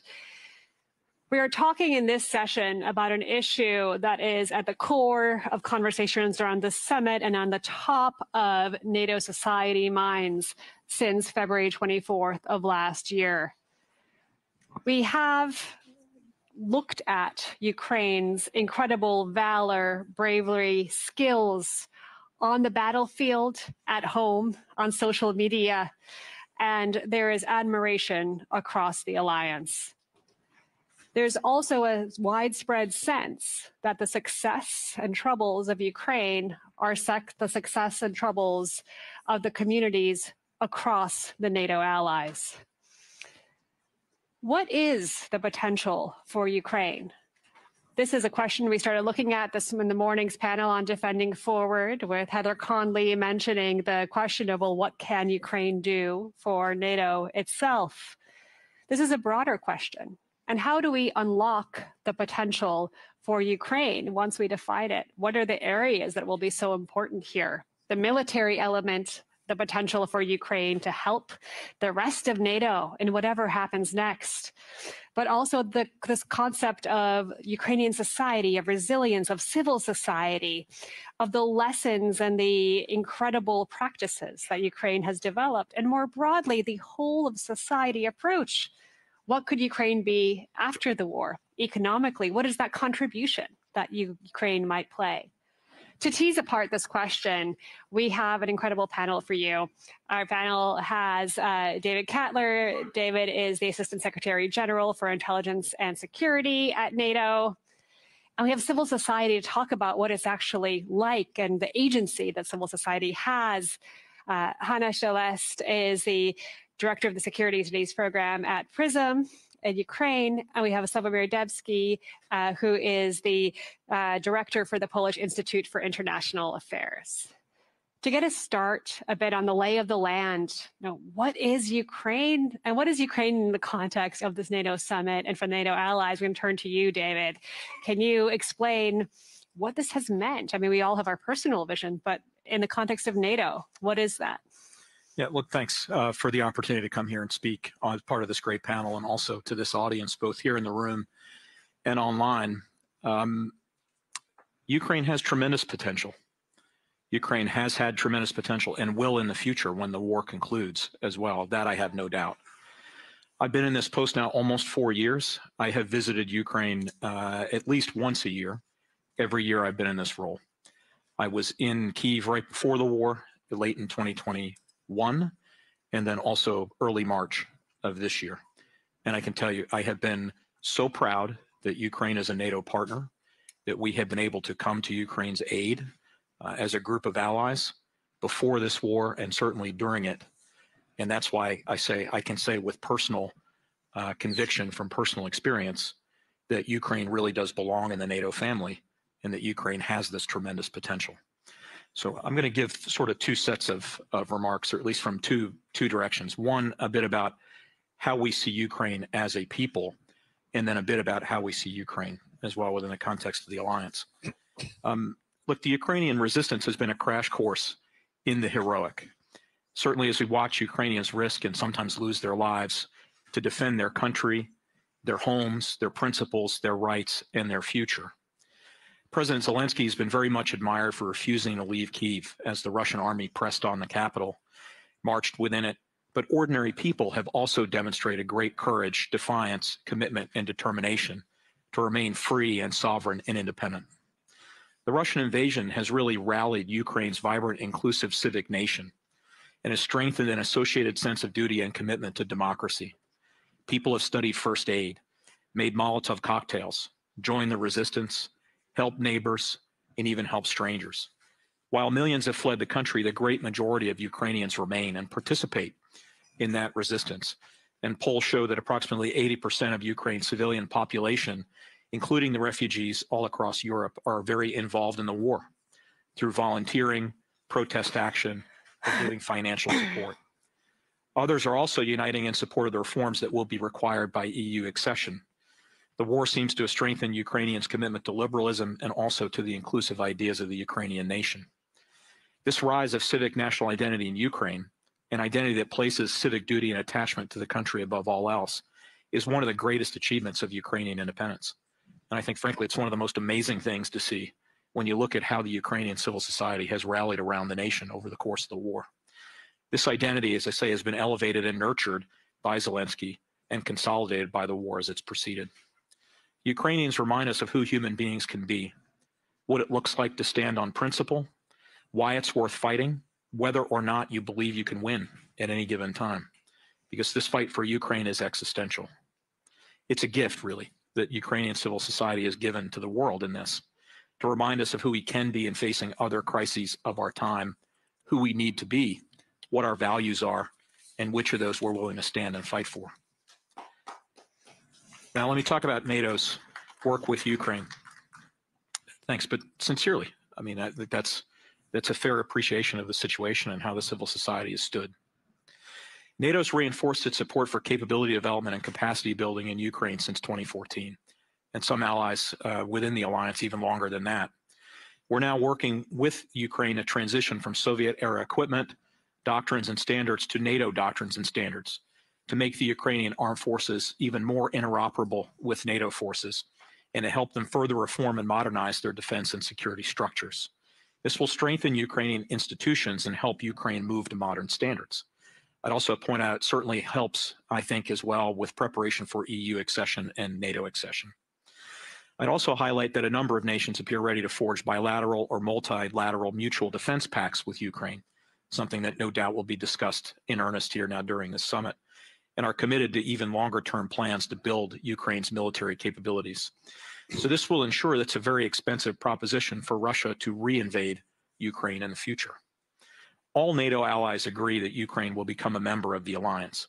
And as I said in the very beginning, Ukraine's rightful place is in the Euro-Atlantic family, in that NATO family. And even just in December of last year, NATO foreign ministers reaffirmed the Bucharest commitment that was made during the summit in 2008 in that communique, essentially saying that it's not a question of if, it's just a matter of when Ukraine joins the NATO alliance. So you see that that commitment remains and NATO's door remains open. But today, the most important and urgent task still is to ensure that Ukraine prevails as a sovereign, independent, democratic nation in Europe. And that's exactly what the NATO alliance and all of its members, and even more nations outside the alliance through the Ramstein format, are committed to doing, mobilizing as much as nations can when it comes to military, economic, financial, and humanitarian support. And allies have made clear at the Defense Contact Group meetings this year that they need to and will sustain this support for the long haul. So hopefully I've given you an idea of how we see Ukraine as Ukraine and what we see now of the ongoing discussion about where we will take commitments during the summit. So thanks again. Thank you. Hannah, from your perspective, what does Ukraine need to unlock its potential? You've heard David's view and NATO's assessment. What is needed and what is that potential? Ukraine don't need its potential to be unlocked. Ukraine needs its potential not to be locked. And that is one of the most serious issues.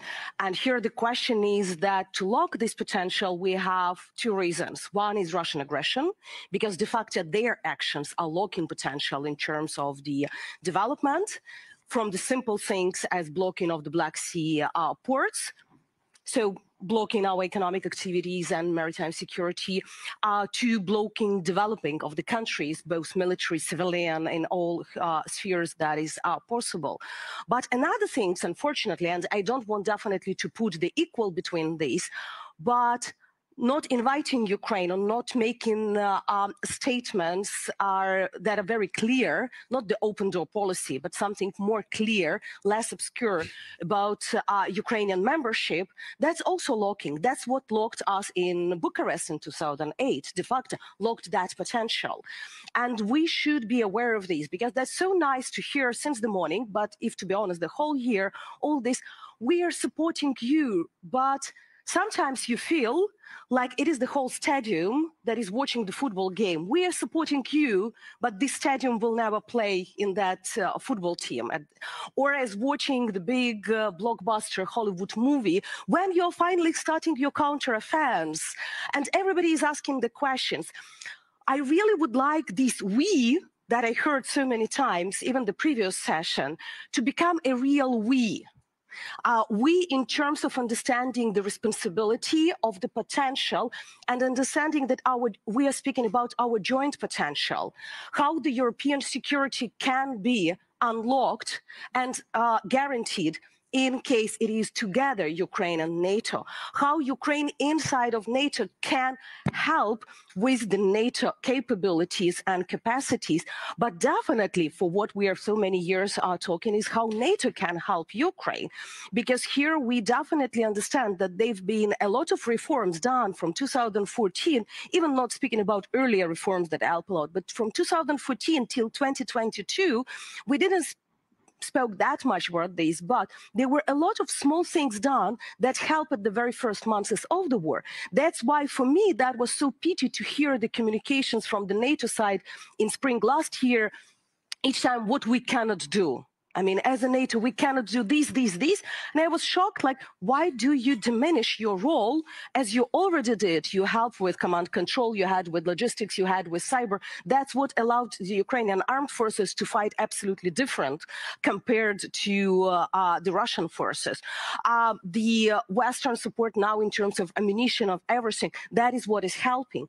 That's why when we speak about the potential, I would like to speak about the amplification, about the joint potential, about these joint perspectives. Otherwise, it is still will be you and us, but not some, and everybody is discussing Ukraine as something of the nice doll, how to make it better, but not speaking about the real actions that we can make. And then the potential can be huge. Everybody is speaking about the Ukrainian knowledge of the combat, how to fight Russia. Everybody is speaking about Ukrainian cyber. Everybody is speaking about Ukrainian development industries for now, aviation, Salis program that we used to have together. We're speaking about the agriculture in Ukraine, but we are not speaking about other spheres that are in the priority of the NATO strategic concept. The Ukrainian experience in resilience from what you started, and we can speak about this, the joint things that we can do in climate change, for example, in maritime security, in many other spheres. So it seems to me that it's definitely the main problem from what I started is not unlocking, but not to lock our minds, first of all, about what we can do if we speak really about we. And Hannah, quick follow-up, and you're talking a lot about the speaking and the words, but there are actions as well. There's so much civil society cooperation there. You're saying NATO has done, well, NATO allies have done so much on the ground in order to make the Ukrainian army as it is today. Do you see a difference between the way we speak about Ukraine and what we do with Ukraine, or is there a problem on both? You know, the question is that sometimes our fears limit our actions, and a lot of the fears are very, how to say it, they're irrational. We made in Ukrainian Prism a big research about the main fears in the NATO countries about inviting Ukraine. And some of them were about the real things, but some were really weird. Like, for example, if Ukraine joined NATO, Ukraine will be hating Russia that much that it will push NATO to the war with Russia, or some other stuff about this. That's why these actions and words sometimes go in parallel. You know, you can have the same personality, the same politician that one day is really understanding what should be done, signing the decrees how to give the support to Ukraine, millions of dollars, this ammunition, and then suddenly is becoming afraid of his or her own actions, because I don't want to blame one country. We saw it in many partner countries as being afraid what they did. And the statements are coming that, oh, no, that's probably worth too much. Oh, no, we can give you HIMARS, but we cannot give it for 100 kilometers, the rockets that it. So, and that's why it's sometimes very difficult to say what is the biggest problem for our partners to act or even to start naming the things what they are, and through these changes of the rhetoric to come to the changes of actions, because sometimes the decisions are made quicker for actions than the months we experience before the wording is changing. As very simple example, you said about the actions of something. Everybody is supporting Ukraine military. We have Rammstein, everything. How many politicians in your countries use the word Russian aggression or Russian invasion instead of Ukrainian conflict? Or better say, how many times per day you hear Ukrainian war and Ukrainian conflict? That is wording that really matter because it influences the action. Because when you don't name Russia, you exclude Russia. It's like Russia is not guilty. And Ukrainian war, Ukrainian conflict, for me, it means that something is happening just in Ukraine and nobody is guilty or Ukrainians is guilty. That it is, and that is also will come for the potential in this way, because in this way we're speaking about locking or unlocking, looking only inside of Ukraine. What Ukrainians can do, what civil society, what these can do, and not looking what demands we have towards Russia, for example. That's all these peace initiatives from African countries, from China, where Russia is excluded. Ukraine needs to stop the war. Okay, we are ready. What about Russia? Should Russia stop the war or not? But when you read, and okay, I can understand when it is somebody from the countries that are not Ukrainian allies, but when I hear the same statements from the NATO member states, I'm becoming a little bit confused and can't understand that. So why do you provide us with the weapons if it is only us who is guilty that the war is not over yet? Yes, it is a very interesting conundrum there, with words and actions not necessarily being on the same page. But there's so much agency, right? So I think Ukraine's agency has been the excellent example, agency in every way. How is that received, Sławomir, in Poland, in civil society, across NATO allies? What is Ukraine's potential? What has Ukraine brought to the table, and what can it bring to the table in the future? Well, thank you very much for having me. I'm coming from the country which doesn't have problem with vocabulary. If we are talking about Russian aggression on Ukraine. I think it's, with the time, every organization adopts a kind of the thinking which actually leads to focusing on itself. So existing of organization explains its very existence. So, and I think with NATO in such context, during the summit, we tend to fall into this trap. So let me start from reminding all of us the famous words of first Secretary of General of NATO, Lord Ismay, when he was asked what NATO is for, and it was at the time when NATO was created. So he said to the European public that NATO is for peace. NATO is for peace by common collective defense. So now we can ask ourselves, what about Ukraine? And I think we all can easily agree that Ukraine is also for peace. Ukraine is fighting for peace. So NATO and Ukraine are already allies in defending peace in Europe. Peace which is challenged by Russian aggression, peace and international system which is challenged by Russian aggression. Ukraine defends what NATO is for. The Ukraine defends international law, including United Nations Charter. Ukraine proves that every nation has a right for self-defense, and Ukraine proves that every nation has the right to call the allies and call the other members of United Nations Charter for assistance if it's attacked. So here we are. I mean, we are creating community interested in defending peace in Europe. Now we can go a step further. What is required to re-establish peace in Europe, because Russia brought war to the European continent, brought instability, to European societies and uncertainty. So if we are talking about unlocking potential, it's not only about unlocking Ukraine's potential, it's about unlocking Europe's potential, or even transatlantic potential. And here we can cooperate. What I believe is absolutely required to unlock transatlantic potential, to re-establish peace in Europe, is defeating Russia. Russia defined its war aims against Ukraine as an existential identity thing. Putin said, and he confirmed it publicly a number of times, that the very existence of Ukraine is challenging Russia, is undermining Russia's identity, that Russia without Ukraine cannot exist. So, if Putin defined this war in such terms, the only solution, the only response we can give is to deny Russia this war aim. I mean, we have to do all we can to prove to Putin and his acolytes and his cronies that Ukraine can exist, can flourish, can develop, and can be part of every organization it wants to become a member.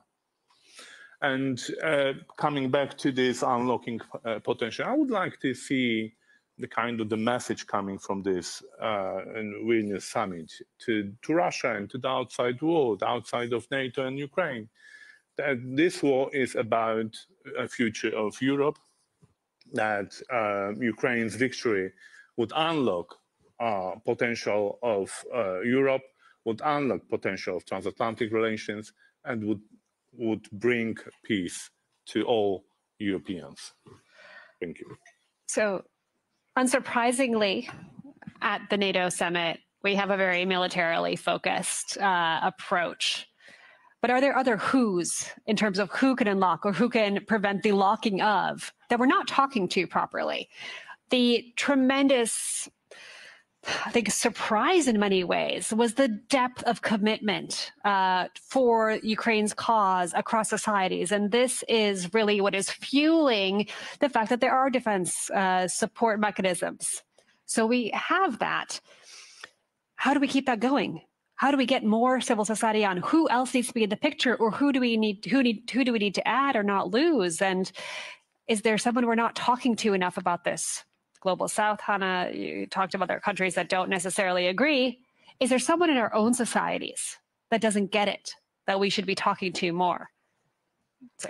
I would probably start, we have several groups that, let's say, we still haven't engaged sufficiently. First of all, for example, for me, it was a shock that environmental groups are totally out of the conversation about this war. I haven't seen any strong statement from any of the big environment protection organizations. Even Greta Thunberg managed to tweet something several days after the Kakhovka Dam destruction. The Kakhovka Dam destruction made our tremendous, it's not just a tragedy for the people's lives of those, but that is just consequences that we will have for the food security, for the environment, for the Black Sea, for everything. That is, in terms of environment, a catastrophe close to the nuclear explosion by the years of consequences we will have. None of the organizations made statements. Then you have plenty of organizations that are in charge of children's rights around the globe. Few of them made statements about thousands and thousands of kidnapped Ukrainian kids that are currently in the Russian Federation, and none of them helping de facto of returning them back.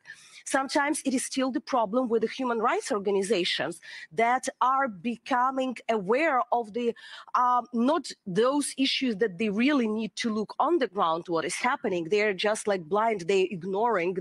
They would like to speak about cluster ammunition, but they don't want to speak that Russia been using this cluster ammunition for 9 years against Ukrainian cities. But they suddenly woke up a week ago when the United States said that they will give this cluster ammunition to us. For me, that is the examples that we were not talking enough probably with these groups. We were speaking with the politicians, we were speaking with political science or military experts, but not with these groups. Then it is still the question for me sometimes for the feminist groups. And here, quite an interesting thing, because a lot in the those of the I would say radical feminist camp, because I cannot put it to all of them, that thinks that supplying of weapons should be prohibited for Ukraine. And we have these groups that are working because that is in general of these pacifistic, and in general, the pacifistic movements, they just would like the war to be over. And they don't explain how this war should be over. The war should be over. And most of them decided in the logic of these statements that the war should be over only by not supplying weapons to Ukraine. Not by Russian forces getting out of the Ukrainian territories, but of not supplying weapons to Ukraine. So that's also give me a certain signals that we made something wrong, probably not reaching them with the proper arguments or just not reaching them. Or they are so ignorant if they can't understand what is there. And then the big group, that is the so-called Global South. I don't like this wording. And even in the Global South, we have definitely a lot of countries that are supporting Ukraine. We have Japan changing their military doctrine to support Ukraine. But we still have problems of communications there. And for example, most of the African countries are blaming Ukraine in food security issues and food crisis, not Russia.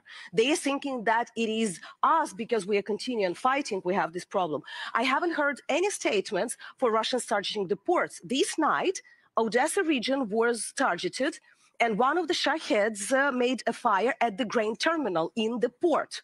The port that is included in the grain deal. So they openly violated the grain deal that they signed. Any statement from the African leaders who just traveled a few weeks ago to Ukraine, pushing us for the peace or appeasement with Moscow? So that is the question still of, is it just Ukraine that is not speaking? Or that is probably all of us inside of Europe that we spoke with ourselves. And there are other groups that maybe we need to find the wording that are good for them as coming and speaking about the rule-based order. If they are not ready to speak about liberal order or something like this, but at least to speak in this way about the rules-based order that is currently totally violated. So some to-dos, both for ourselves, but across our societies and abroad. David, you wanted to come in on this? Yeah, look, I just pick up a couple points. Yeah. I think it's important that we have dialogue with more groups that have, I mean, if you take the British term, that are pressure groups that have various interests that are relevant, to the situation. But we're kind of talking to ourselves when we have that discussion. And I feel it more here in this role. Certainly, I felt it in Washington. We talk about the Beltway effect, where we kind of talk to ourselves in this national security process with think tanks. You go to various events. And it's important, but it's not as important as it is for our leaders to speak with our societies and for our societies to understand what's happening and why it's important. So, I mean, Greta Thunberg's interesting to me, but not as much as my president speaking to the American people to explain why it is so important, why it is in the United States' national interest to support Ukraine directly through NATO, et cetera. That's what's most important. There will be no return to a February 22nd security environment. It's just not going to happen. This is a real war. It's not a crisis that we can just turn our eyes away from and think it's going to disappear. Our societies are also paying a price. It certainly pales in comparison to the price that the Ukrainian society pays, but it is a price nonetheless that's being paid by many nations around the world. And I think fundamentally, the thing that I find most convincing when I speak to a public audience, a purely public audience, not an audience that's of the think tank world or fellow people involved in national security processes, they understand what matters here. It's an illegal war that is completely unjust. They see the violence, the murder, the rape, the torture, the theft, the kidnapping, the forced deportation, and they are right to be deeply shocked and offended by that. And they understand at a human level how deeply wrong that is. And I think that's a core part of the reason why so many societies provide the strong support that they do. We see it in polling, but what I'm trying to emphasize to you is that there's a human factor here at the civil society level that leaders are wise to appreciate and understand. And in some cases, that civil society impetus to wish to respond and assist has actually led the political decision-making and inspired the political decision-making in certain directions. It is very inspiring. Slavomir. There is a quite interesting aspect of relationship between decision makers, NATO, and general public, civil society, if you want, in which you can now realize here in Vilnius. NATO is and has always been seen as a American alliance. I mean, the very first alliance in which United States committed itself to defend peace in Europe. So that's, Congress is on board, President is on board, U.S. armed forces and military potential is on board. So naturally, President of the United States was seen as a leader of the free world on every summit, except this one. Here in Vilnius, we have President Zelensky, who is seen now as a leader of the free world. He's coming here as a representative of the country aspiring to become a member of NATO and influencing the agenda of the alliance. And President Zelensky is, we have to give him the credit. He's doing his public policy, public diplomacy in an excellent way. Now there is a conversation,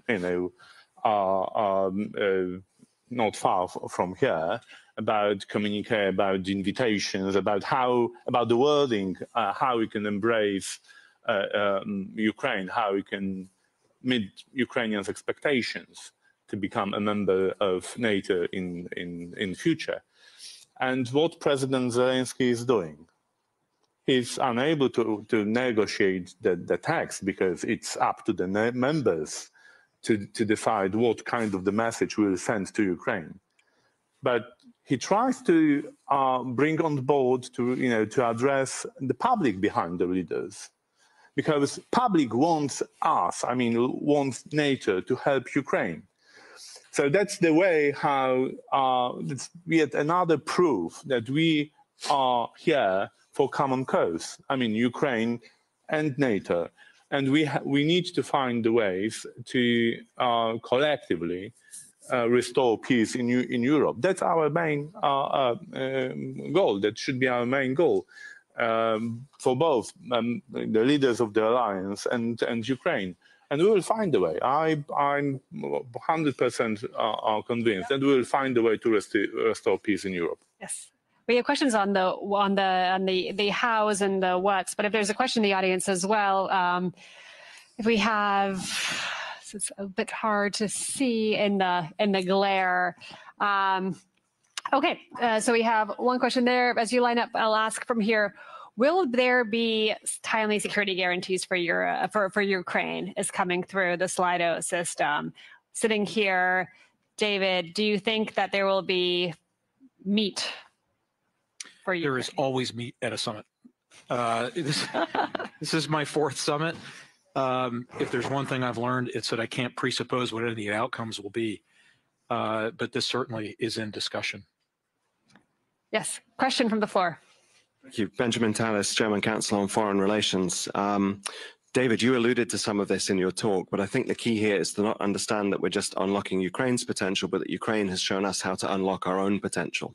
This is about reviving and renewing the liberal democratic world, as well as defending it and spreading it. And I'd be interested to hear from the panel, what do you think is our homework in democratic societies in the West to make good on that and to actually realize that potential, not only for Ukraine as the frontier state of our better future, but for all of us in actually creating a better future for our populations to ensure that democracies can deliver materially as well as morally on their promise to be a superior system? Thank you.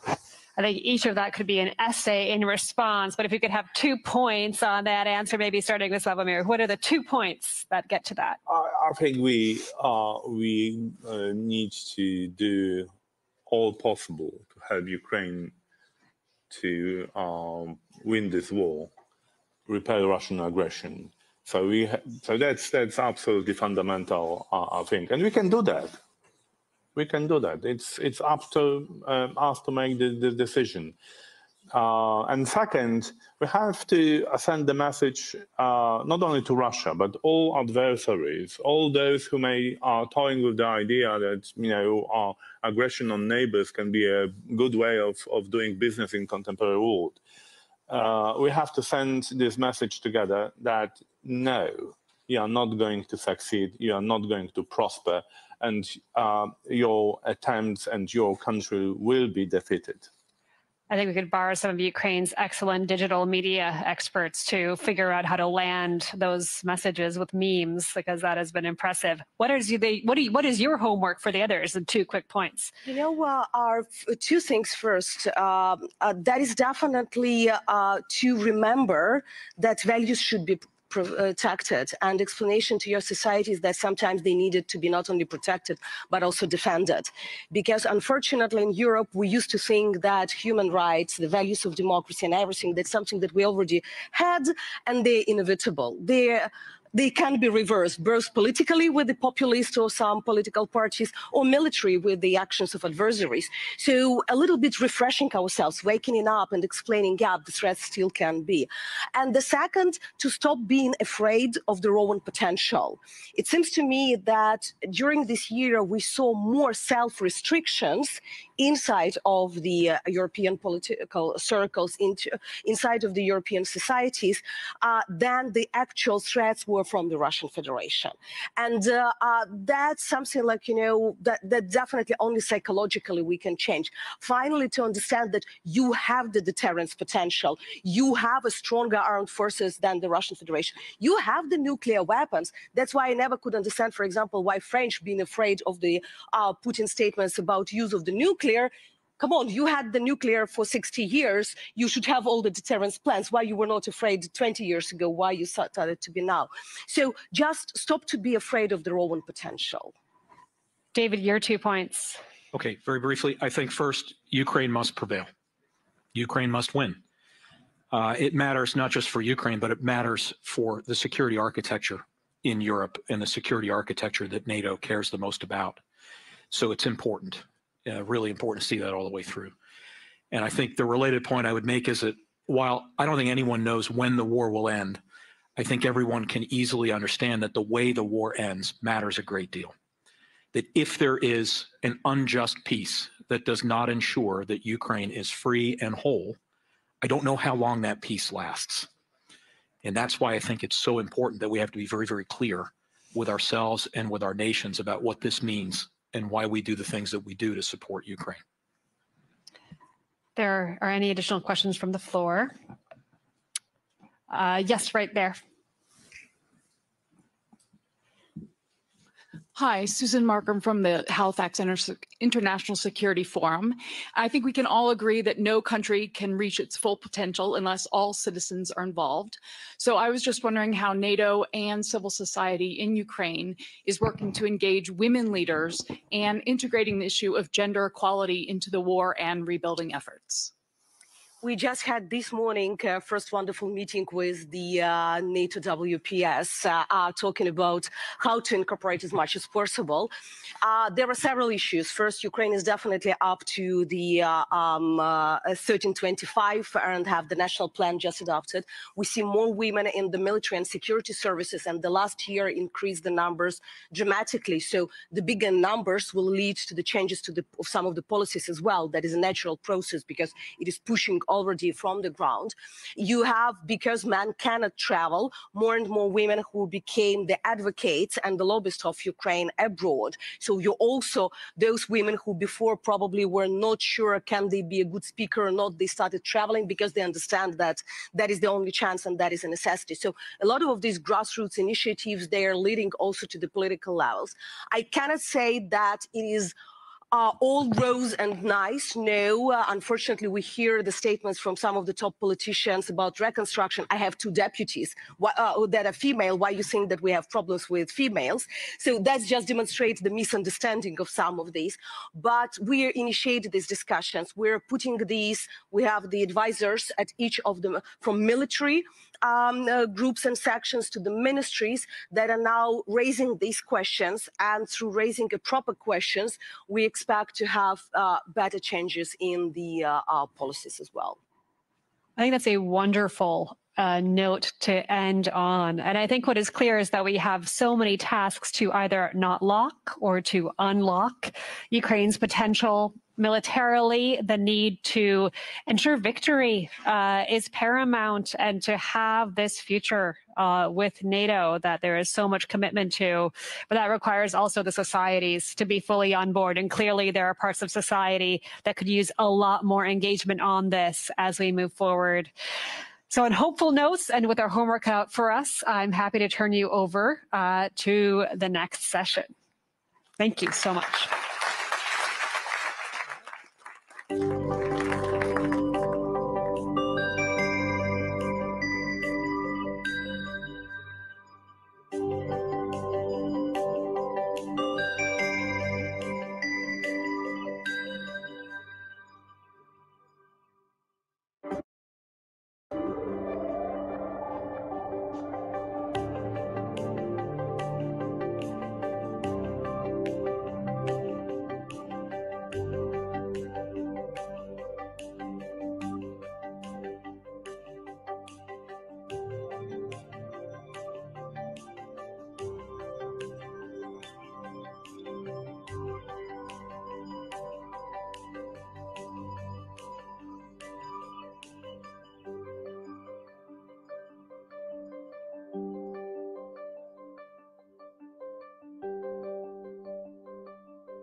Ladies and gentlemen, good afternoon. Congratulations for those who are still here. I think that I'm sure that it's a big effort to stay alive and still being able to ask the questions and participate in the discussion. I will be your moderator for the next panel, which is called The Nexus of Stability and Deterrence, Reducing Risks in the Nuclear Age. Just a couple of days ago, our neighbor, Alexander Lukashenko, during his conversation with Steve Rosenberg, mused, "God forbid if I have to take a decision to use nuclear weapons." And then he added, "Nuclear weapons are just the weapons." This situation, as many other situations during the recent year, are making us to reflect on the stability of our security and pose some questions related to validity of nuclear taboo, related to nuclear proliferation, and also functioning of the arms control regimes.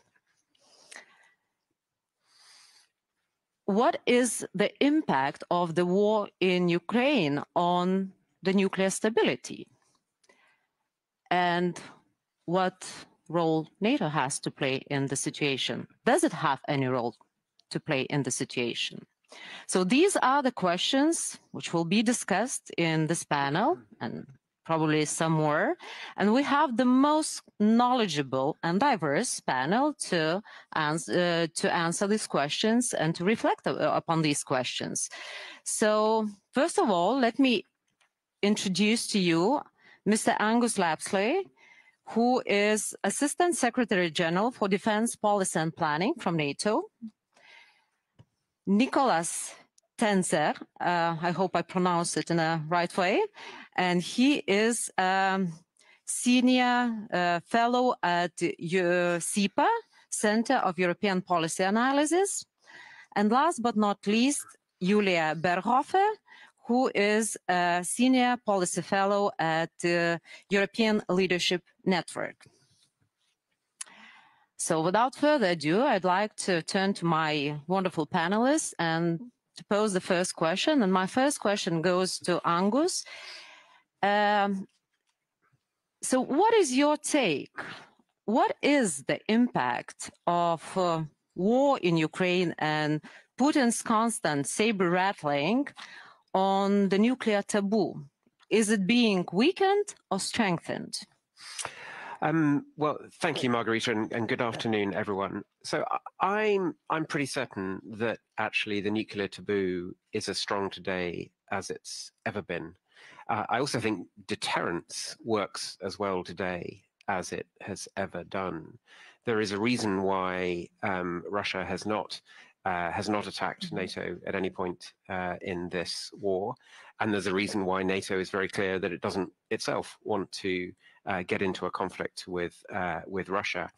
But I think what we have seen is that Russia has tried to intimidate not just NATO, but Ukraine itself and the international community more broadly. You could argue they've tried to coerce us with the threat of nuclear use, and I would argue it hasn't really worked. And one of the reasons it hasn't really worked is that taboo is still so strong. It's deeply irresponsible even to threaten the use of nuclear weapons or to make all sorts of wild claims about changing your posture. And I think what Russia is now doing, making such a public show of saying it's going to move nuclear weapons into Belarus, I think that is part of that intimidation and coercion. But I would argue it's not working. And using nuclear weapons would still be a huge step that I think Russia wouldn't take lightly. And I think we understand that, they understand it, and that's why that coercion is not working the way that perhaps they intend. But should NATO just disregard those threats, or should we rethink our nuclear posture, reacting to what's happening on the ground, probably not only in Europe, but further away? So what NATO should do in this situation? So look, nuclear is one of those areas where you should never be complacent and you should take everything seriously, and we do, because even if the likelihood of an event is low, the impact would be horrific. So we do take this really seriously, and NATO has spent a lot of time over the last 18 months, and indeed going back further than that, reflecting on our own nuclear posture and making sure that it is predictable, stable, but also credible. And that means exercising, it means demonstrating our capability, it means the kind of investments that lots of allies are making at the moment, whether that's the US and France and the UK, all putting considerable investment in the moment into modernizing their nuclear forces so that they are credible for the future. But also, allies who participate in the nuclear sharing arrangements in NATO, like Germany and others, who are investing heavily in the capabilities they need for that mission to be credible well into the 21st century. So I think being credible on our own deterrence, communicating that, so that any potential adversary knows that it's there, it's unchanging, and it's serious. I think that is ultimately the best way of reducing the risks.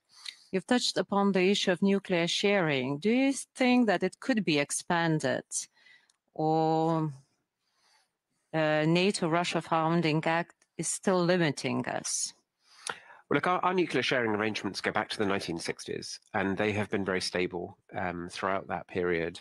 Now, we keep posture under review all the time. There are also lots of different ways in which allies can contribute to our nuclear sharing arrangements. It's not just allies that have nuclear weapons, American nuclear weapons stationed in their country.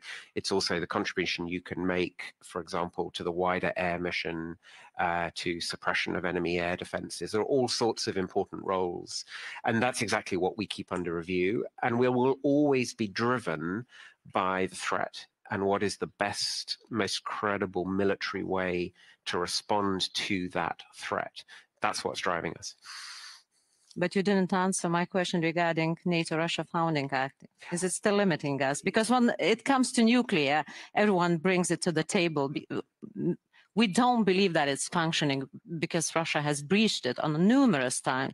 But when the nuclear issue is being raised, it's brought back to the table. Yeah. So is it still functioning? We've been very clear that we will take the sovereign decisions as an alliance that we need to take to maintain our deterrence and our defense. That's what we'll do. That isn't constrained.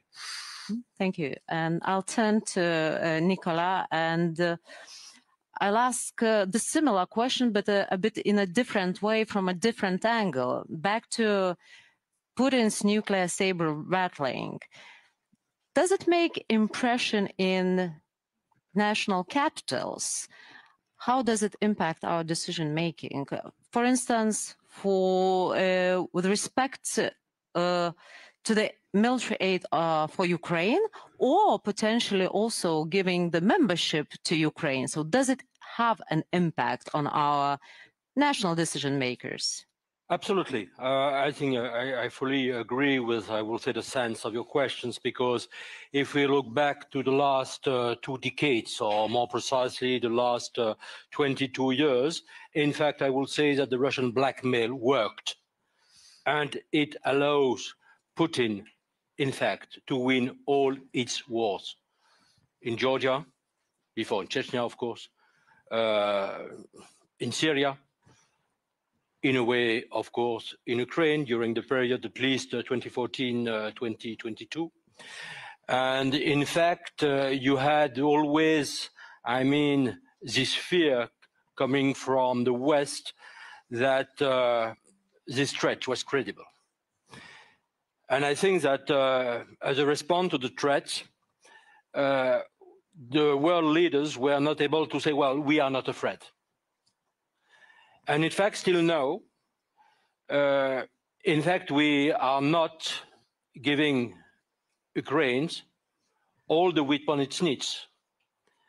Basically, in my view, because of this threat. And I just welcome, I mean, my President Emmanuel Macron's decision today to provide Ukraine with Scalp long-range missiles. And I hope that it will have some effects also on Washington, D.C.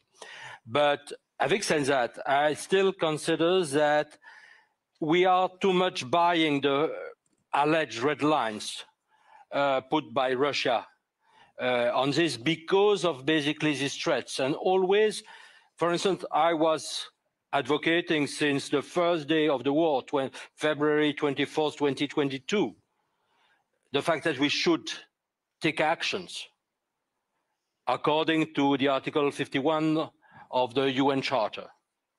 Because not only we know Ukraine could retaliate to the attack, but we in the West, we are legitimate to help Ukraine just to counter the threats and the attack. We didn't. And in my view, you have this kind of nuclear blackmail still functioning right now, of course. And I fully agree with what everything Angus said just at the moment. We have to take, I mean, any kind of nuclear threats seriously. It means that we have to monitor. We must have very clear intelligence assessments on what Russia and other nuclear power are doing. Certainly, we must absolutely do that. And we have also to be very clear and to assess, I know how difficult it is, the chain of command in Russia. We know that we are 3 persons that are needed to push on the button: Putin, Shoigu, the Minister of Defense, and Gerasimov, the Chief of Staff of the Army. And there will be other people, certainly, who will be very needed to take concretely action. So we have to assess everything. But the idea is that there are still red lines, and there are some things that we cannot do is completely, in my view, a blunder. Let me adjust a thing. If we had taken actions more decisively at the beginning of the war, not only we would have saved thousands, I would say dozens of thousands of lives, of Ukrainian lives. But certainly we could have basically prevented at the earliest possible stage any kind of risk of war. And the more, I mean, we are hesitating, I will say the more, even if, in my view, at very, very, very low level, the risk is increasing. Thank you. And I'm just wondering, okay, in academia, at the decision-making level, it is clear your recipe is to monitor, but not to overreact. But how to calm down the societies? Because they see those terrible headlines and they react, and politicians have to react to their reaction. So that is the first question. And the second one, which is related, why nuclear saber rattling is more effective in the Western societies, in the countries which are further away from Russia than in the countries which can feel immediate threat from Russia. Why is this happening? I think that I will, if you allow me, just to answer your second points before. First of all, we must not underestimate the depths of the Russian propaganda in the Western societies. I remember, you know, in many TV shows, not only in my country, in France, but also, you know, in the UK, in Germany, you know, in some other country, in the US as well, you had, I mean, hidden Russian propagandists saying, well, we must not deliver weapons to Ukraine because otherwise Russia will nuke them and us. And I mean, you had those propagandists saying, okay, we want to save Ukrainian lives, but because of that, we don't have to send weapons to them, because of the nuclear threats. So, I mean, we must not underestimate this hidden propaganda. And then, of course, it had effects on the average people. And because the average people, of course, could fear, and I mean, that's a legitimate fear, the use of nuclear weapons that must remain something absolutely unacceptable. And I think that we certainly, we were, I will say, we insufficiently dealt with this kind of issue, just to offer the counter-arguments to those propagandists coming not only, I would say, from the government and the senior officials, but also for the media who studied very clearly, I mean, this kind of issue. And then on your first questions, first of all, I think we have to send the right signal. First of all, if we have, and we had some, world democratic leaders saying, well, there is a true risk, that's the best, very bad message to the public opinion.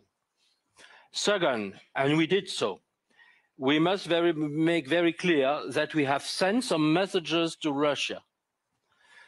Third thing, we must not accredit the idea of a kind of World War III, because immediately, and that's part of the Russian propaganda, I mean, use of nuclear weapons means, of course, the annihilation of the Earth and World War III. No, it's not the case, because for a very one reason that, I mean, all the specialists perfectly know, we can answer to nuclear threats through conventional means.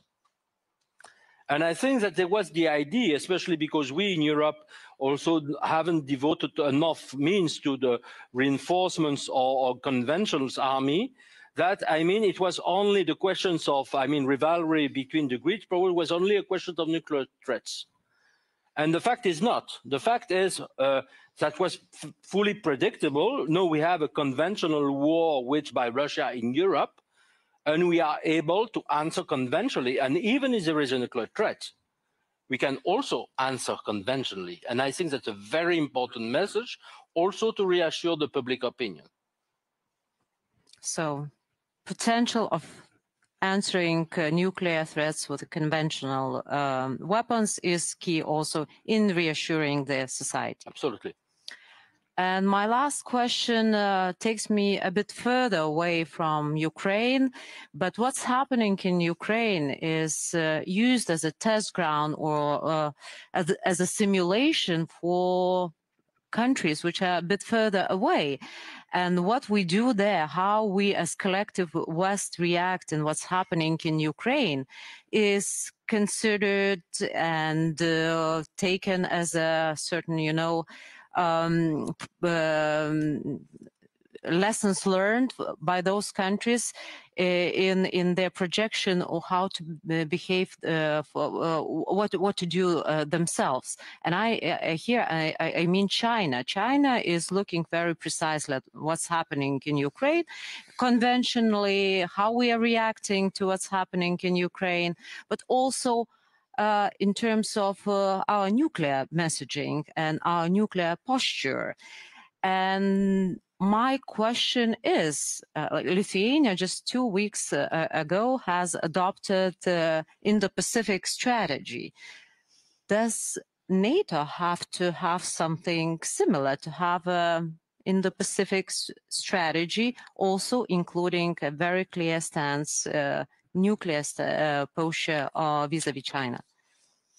Absolutely, and I think that first of all, I think what we are doing in Ukraine is certainly a message that we send to People's Republic of China, obviously. And the fact is that if we let, a nuclear power, namely Russia, deter us and limit, and also self-deter ourselves and limit our willingness to take action in Ukraine, it will be certainly the wrong channel sent to Beijing. That's absolutely true. And I think that, of course, Beijing is watching that very carefully, because if you are a nuclear power and you say, oh, okay, you can dictate your conditions to the planet, to everyone, you can invade the neighboring country, they can shatter, the world order, then, there will be absolutely no peace. And that's true for China, but that could be also true for some minor nuclear powers. In regional conflicts especially, and we have many other examples. Then the second thing is the real issue. Some analysts are still talking about red lines. I said before that we don't have to buy, the red lines from China, and from Russia. For both countries, in fact. But I think we have also to be credible on all red lines. And then two issues. First of all, we have, the worst examples. During the last decade was the examples of Obama's so-called red lines, in Syria in 2013, that were never enforced after the chemical attack on the Ghouta. And I think that everything that comes after that, in Syria, where the war is still ongoing, and Russia is still shelling the civilians there, and of course in Ukraine, also is coming from, the lack of credibility. And I remember had that period of time of just 1 year after trips to Japan and South Korea and discussed with senior officials, and they said, well, what's about the credibility? And that was the questions. And the second point is that, well, we are talking about nuclear threats, but the nuclear threat coming from Russia is exactly the same towards NATO country that it is towards Ukraine. So that makes the difference. And I think that if we want to be credible, that's my argument in 1.5 years, if you want to be credible, in our deterrence for NATO country, we must be also credible in facing the war waged by Russia against Ukraine. Thank you. Julia, I'd like to ask a bit different question. Although nuclear disasters happening in nuclear power plants usually are put in the same basket as the nuclear warfare, and the risks are evaluated pretty much on the same level, but it's a sort of a different problem. So my question is, what is your take, what is your assessment on the potential of the nuclear disaster in Zaporizhzhia nuclear power plant, how we should reduce these risks, and is there any role for NATO in the scenario? Well, first of all, I think it's important to mention that I don't see a particular NATO responsibility for solving the issue, because the main responsibility lies with Russia, and Moscow has deliberately created that situation around the Zaporizhzhia nuclear power plant, and it's continuing to do so. that doesn't mean that there is no role for NATO or NATO member states at all. But maybe let me start by saying something about different risks, nuclear-related risks, because as you correctly said, these types of risks, different types of risks related to nuclear weapons or nuclear radiation are very often, or military risks are very often mixed together. And that creates something like, it contributes to Russian efforts of creating this fog of war. So first of all, we have military risks. So risks in the conventional field, for example, hazardous military encounters, for example, in the Black Sea, in the Baltic Sea, especially in congested areas, smaller areas. You could say now with NATO enlargement, the Baltic Sea becomes a NATO lake. So you can see when tensions are on the rise, especially between nuclear weapon states or between a nuclear weapon state and countries that are members of a nuclear alliance, you have a greater risk for escalation. And that could always, in the worst case, go to a nuclear area, also, even if the risk is rather low. And then you have risks typically related to nuclear weapons that are risks related to doctrinal use, to escalatory use. And for both of these baskets, so you can put both of these risks into different baskets, and you have risk reduction measures that you can apply in both areas. So for example, managing dangerous encounters over the high seas or between military aircraft and military vessels, or even between civilian aircraft and military aircraft, something like this. And in the nuclear field, nuclear weapons field, you can apply risk reduction measures like talking about doctrines, trying to decrease ambiguity, creating more transparency. There are different types of approaches, and it's important to say that NATO itself is not doing any agreements. So NATO is a platform for discussing risk reduction and arms control. NATO is not signing any arms control agreements or risk reduction agreements. And now, that was a bit of an introduction. Now I come to the situation around the Zaporizhzhia nuclear power plant, because that's quite different. It's not related to nuclear weapons, although in the public perceptions, it's almost mixed together. Risks around nuclear power plants and potential incidents are very, very different from the use of a strategic or tactical nuclear weapon. And what we see there is more related to this threat scenarios about around CBRN issues, around issues related to chemical, biological, radiological, nuclear issues. So that's a whole different basket. And right now we see that the IAEA is doing a great job in being there on the ground, having a mission there. And what they are doing is mostly observing the situation and doing myth busting, because that's quite important to inform the public, to inform decision makers what's going on there. And quite often that differs a lot from public perception. And what I think is important also in a NATO context to consider is that I think the situation around Zaporizhzhia is something that you can put into the basket of hybrid threats rather than classical nuclear threats, because it plays into that game of creating disinformation, of like creating a dangerous situation over a long period of time while pursuing other activities in parallel. It's also about influencing the public. You've raised the issue of public perception. So when we think back to Fukushima in 2011, that had a huge impact on public perception about nuclear power plants. So this is for the Russian side a very good issue of just trying to influence public perception. So I think the least thing that NATO could do would consider these kinds of threats as part of the broader Russian hybrid strategy and not consider this as an isolated event, but rather as something that it could inform our risk assessments in the future. But are there any measures that we can take to prevent situations like that? I'm just pondering upon one situation. There was in the recent news a message that the Wagner troops have been approaching one of the nuclear plants in Russia, and also Russian armed forces are mining the Zaporizhzhia nuclear power plant. So it's definitely not the matter for International Atomic Agency, but do we have any measures to prevent that? Well, unfortunately, you don't have something like the creation of a security zone around nuclear power plants. Ideally, you would have that on a global scale, like something like a norm or an agreement that you must not interfere with nuclear power plants when there is a conflict or crisis whatsoever. Unfortunately, something like this doesn't exist, even not on a unilateral level. For example, states could unilaterally declare that they will not attack nuclear power plants whatsoever. Unfortunately, something like this doesn't exist. It's a bit like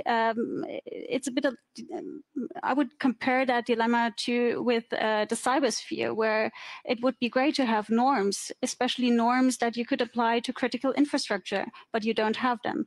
And I don't want to be overly pessimistic, but realistically, I don't see that happening, because it's just going back to the Russian side and to Zaporizhzhia, it's just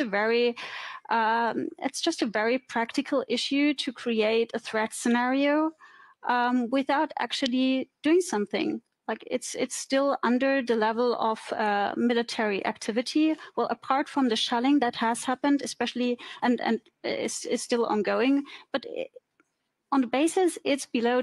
Back to the Russian side and to Zaporizhzhia, it's just a very practical issue to create a threat scenario without actually doing something. Like it's still under the level of military activity. Well, apart from the shelling that has happened, especially and is still ongoing, but on the basis it's below the level of military activity. So it's a very practical tool. And then the question is, why should you subscribe to such a norm if it serves your interests and if you don't have like an immediate motivation to just not do that? I think that in general, and in particular in the nuclear field, we are facing this dilemma. Norms and agreements are usually the ones who are creating trust, reducing uncertainty, ensuring stability. But at the moment, there is no appetite for arms control because we have to deter. So what is the future of the arms control in nuclear fields? What's your take? I know it's a very difficult and broad question. But... Well, it's a question that many people are asking right now, and rightly so, because a common saying is you don't do arms control with your friends, and maybe you don't do risk reduction with your friends, but you don't do that in a crisis. And when we look back at the Cold War, we can see that the initial impulse to do risk reduction and arms control started after the Cuban Missile Crisis, because the actors just realized we don't do arms control because we want to please others, but we want to be safe ourselves. The problem right now is arms control treaties, as we all know, have eroded. We don't have that basis anymore, so we have to go back to the very basics, and the basics are risk reduction. So how can we avoid nuclear war? And that is a very technical question for the Western part and for the NATO side. For Russia and China, it's a very political question. So they want issues like Ukraine to be solved, like for Russia, to be solved before they enter into a conversation about risk reduction measures. Something I mentioned that in the beginning about transparency, understanding each other's doctrine, trying to make a bit clearer what are the scenarios of nuclear use on each of the sides, something like this. But it's hard to start a conversation with the other side if the other side doesn't want to do that. So quite recently, National Security Advisor Jake Sullivan just re-emphasized that you could, in fact, discuss about risk reduction issues as a matter of compartmentalization. So you keep that separate from the overall situation. And that was put on the table, and those of you who read the statement by Deputy Foreign Minister Ryabkov know that this was kind of politicized by the Russian side. So in fact, compartmentalization is not something that the US invented or NATO invented, but something that served the interests of both sides during the Cold War. And right now it's being politicized and framed as something that serves US interests. But maybe to give it a slightly, well, wouldn't say optimistic turn, but something that NATO can do is looking at all the matters that might be applicable once the hot phase or the fighting in Ukraine is over, something that could be done in the future, especially on the very technical level of risk reduction. And also maybe one thing, if I may add that, it's also very important to consider how all the activities that the West is pursuing with regards to nuclear weapons, with regards to Russia, are informing or maybe even shaping Chinese behavior in the future. So as you said, China is looking very carefully what's happening in Ukraine, and how we shape deterrence, how we act, will inform Chinese nuclear buildup or the way China is engaging in arms control and risk reduction in the future. Maybe this compartmentalization also the strategy to engage China to get it on board. So on this positive, optimistic note, I'm opening the floor for the questions from the audience. And I'll take the questions from your seats, but then I'll ask you to go to the fixed microphone in the middle. So start from there and yeah. Okay. Hello, Tomasz Szmura, Kazim Płaski Foundation, Warsaw Security Forum. I've got a question to Assistant Secretary General Lapsley on the nuclear sharing, of course. Probably you might hear that advisor to the President of Poland today informed that Poland will be willing to contribute more to nuclear sharing as we in the process of the procurement of the F-35, still having a significant fleet of F-16. You are working, on the daily basis with the allies, nuclear sharing participants. So what are the moods in NATO HQ in this particular topic? Do you think that this approach is welcome or not really? And if such kind of contribution, it's welcome and expected. Thank you. We'll take another question and one from the Slido, and then I'll let you answer, and then we'll have a second round. So there was a gentleman who just went there. So could you please? Okay, no, not you. Yeah, the one who is closer to me. Yeah, right. Sorry. Absolutely. Erwan Lagadek from the Atlantic Council and George Washington University. A couple of quick things. Is it your view that the US and the UK especially have been true to the Budapest Memorandum in terms of its deterrence value vis-à-vis the Ukrainian decision to get rid of their post-Soviet nuclear weapons? And number two, we are seeing an increasing number of media pieces about the influence of the Orthodox establishment vis-à-vis the doctrine of nuclear weapons use. In fact, there's a new book about the way in which the far right in Russia is increasingly influenced by Orthodox millenarian thinking about using nukes. Do you think there's value to that, or should we in fact be on the lookout for Russia planting stories about the Orthodox Church pushing for a much more aggressive doctrine on nuclear weapons as a way to use the madman theory of nuclear doctrine? Thanks. And this question goes to whom? To all the panelists. Okay. And the last question comes from Slido regarding nuclear weapons in Belarus. Does NATO perceive this as imbalance in deterrence, which consequently requires the deployment of nuclear weapons to Eastern Europe? So we'll start probably with Angus and then Nicola. Well, on the question on Poland, I mean, actually, I thought your question had all the elements of the answer in it. Poland is part of the nuclear planning group, which is the body of NATO ministers minus France, which has a special status, which decides nuclear posture and nuclear policy, and it's a very active member of that group. Poland is deciding what the future should be. As you brought out, as Poland develops an F-35 force, along with many other countries in Northern Europe, it becomes a very potent contributor to how we maintain not just nuclear deterrence, but conventional deterrence. And I would strongly agree with what Nicola said earlier, that actually the best way to avoid ever getting into the situation where we need nuclear deterrence is to have strong conventional deterrence in the first place. And on Belarus, I would say we are very confident that our own nuclear deterrence vis-a-vis Russia is holding and is right for the threat that we face. And moving nuclear weapons into Belarus would be, an irresponsible step. There's no justification for it, but it would not weaken our ability to deter an attack on NATO. We're very clear about that. Thank you, Nicola. Yes, I think there are two things. First of all, about the violations of the memorandum of Budapest by Russia. It's absolutely true that it was absolutely not acceptable, but that was part of the weak responses of the West that are already described after, all the massacres committed by Russia, in Georgia, mostly in Syria, and in Ukraine. And I think the lack of response was certainly the bad signal, because, as in Syria, at that time, I think that the questions of the nuclear blackmail was not, real, just this one. It was not the nuclear blackmail at that time.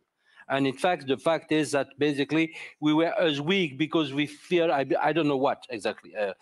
Coming about, very interesting questions about the so-called Orthodox Church of Russia. So-called, because that has nothing to do with the church, in my view, and with the values of the Bible or anything like this. But which is absolutely true is that we are witnessing, a kind of mood since more than 30 years, in fact, in Russia, of this kind of millenarist narratives. The cult of the death is something very frequent. We have, of course, some priests who were basically praising, all the massacres and the war crimes against humanity of the Russian soldiers, in Ukraine. And you have, sorry, I wrote a long piece about that, so I won't be long now. There is, this very ideology of Putin, which is based on destructions. Not only the destructions of the Chechens, the Syrians, the Georgians, the Ukrainians, etc., but the destructions of its own people. And I think we have certainly to pay a great deal of attention to ideology, because also mafia guys could have an ideology for their own purposes, and we must not forget that. Just a very quick word on Belarus. I think we have also to remind, first of all, that it is another violations of the Budapest Memorandum. And the second thing is a true violation as well of the constitutions of Belarus and Declaration of Independence. Thank you. Julia, what's your take? I will probably skip the question about the Orthodox Church because I don't know enough about it. Maybe also on nuclear weapons in Belarus or nuclear weapons eastwards, broadening the DCA mission. First of all, I don't think nuclear weapons in Belarus are changing the calculus or changing the overall strategic thinking. We've already discussed that NATO nuclear deterrence works.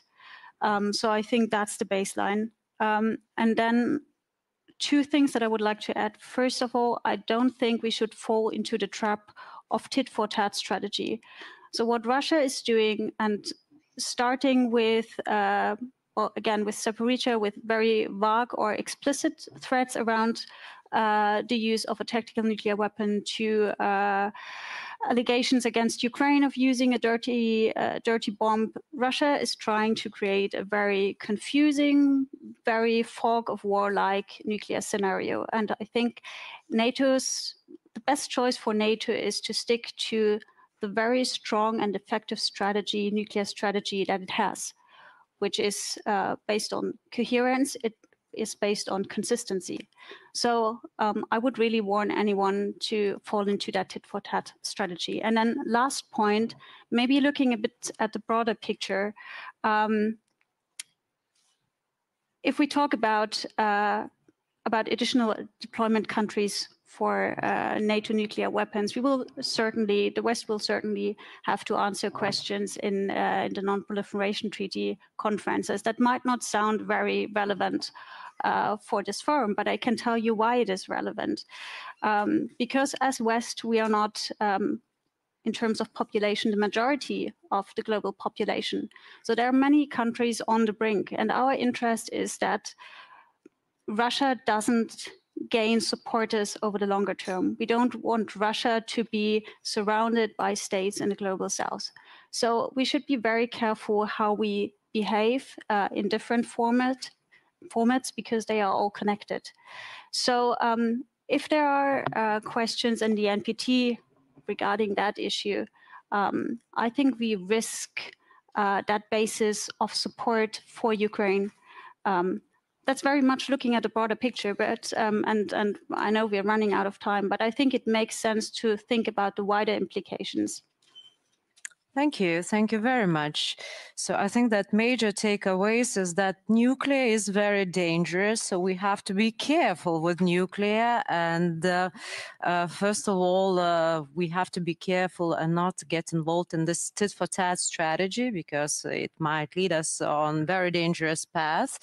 But it is important to be prepared and not to be too complacent, to adapt, to rethink our posture, but not also to succumb to nuclear saber rattling and be resilient vis-a-vis nuclear saber rattling, monitor but not overreact, and also reassure the societies, which also react in a very sometimes hysteric way, because nuclear is dangerous and very toxic.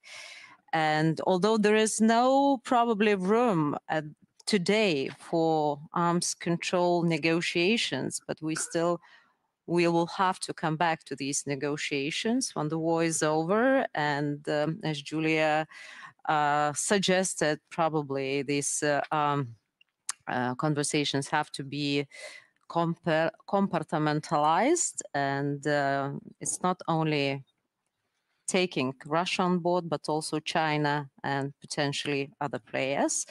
So, ladies and gentlemen, let me close this panel and thank our wonderful panelists. Thank you very much.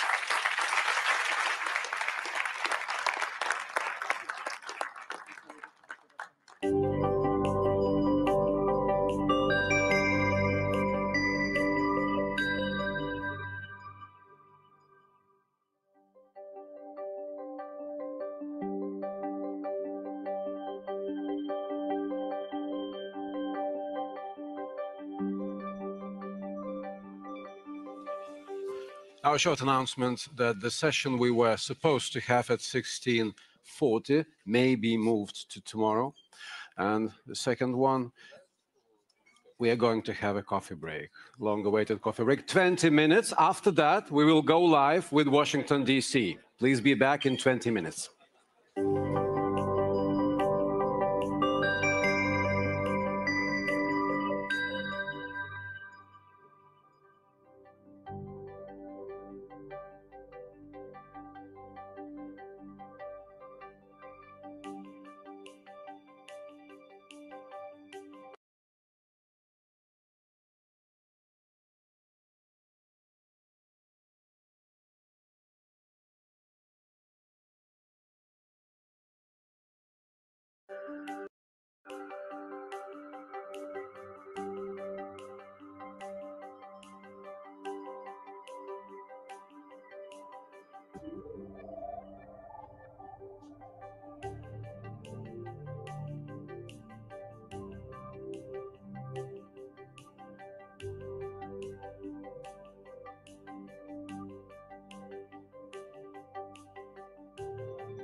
Ladies and gentlemen, good afternoon and welcome to this short signing ceremony. We will start the ceremony with introductory remarks from the Deputy Secretary General. I will then invite the ministers to sign the document, which will be followed by the family photograph. Then the DSG will return to his meetings, and I will then invite the ministers to make remarks before we conclude the ceremony. So without further ado, I turn the floor to the Deputy Secretary General. Thank you so much, Zoe, dear Wendy, dear Minister Pevkur, Minister Murnice, and Minister Hanasauskas, dear friends, dear colleagues. It is my pleasure to be here today for this very important signing of the Declaration of Cooperation on Airspace between Estonia, Latvia, and Lithuania, our dear Baltic allies. In the context of enhancing NATO's deterrence and defense posture, I congratulate you for the close cooperation demonstrated in this declaration, which will provide a cross-border airspace solution for NATO training and exercises.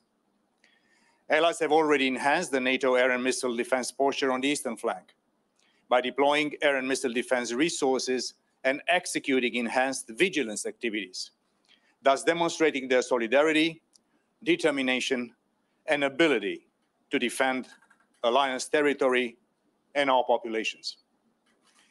Airspace is a finite resource which needs to be shared amongst civil and military users. The solution developed here in the Baltic region delivers a flexible and tangible result in the spirit of sharing airspace, while at the same time matches the needs of the alliance to strengthen NATO air and missile defense capabilities. We'll continue to improve this posture over the long term in order to enable the readiness and responsiveness of NATO air and missile defense forces. The availability of suitable airspace volume is a key enabler in support to the regular deployment of air and missile defense assets for training and preparedness has been recently proven by a major exercise done in your region. We are also very clear in saying that the addition of this cross-border airspace solution here in the Baltic states is an excellent example of close collaboration between not only the military forces, but also with our civilian colleagues. I think it's an inspiration for the rest of our alliance. Dear ministers, dear friends, dear allies, thank you for your commitment, for your spirit of innovation, and the spirit of intense and traditional cooperation on behalf of your region and behalf of our great alliance. Thank you so much, and it's a privilege for me, representing the Secretary General, to be with you on this very auspicious moment. Thank you so very much.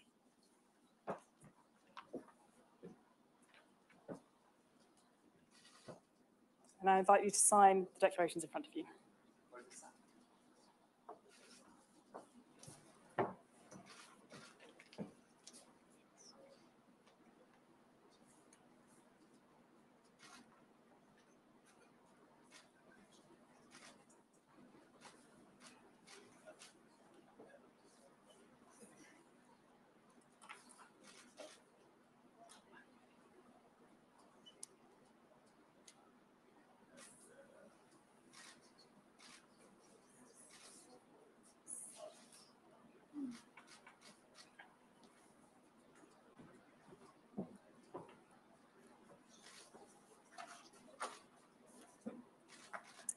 And now I'd invite the DSG and the ministers for a family photograph. Yeah, let's do a photo up and then we'll make the statements. Each takes the flag. Congratulations. Congratulations. Congratulations. Congratulations. I'm always team spirit in the Baltic area.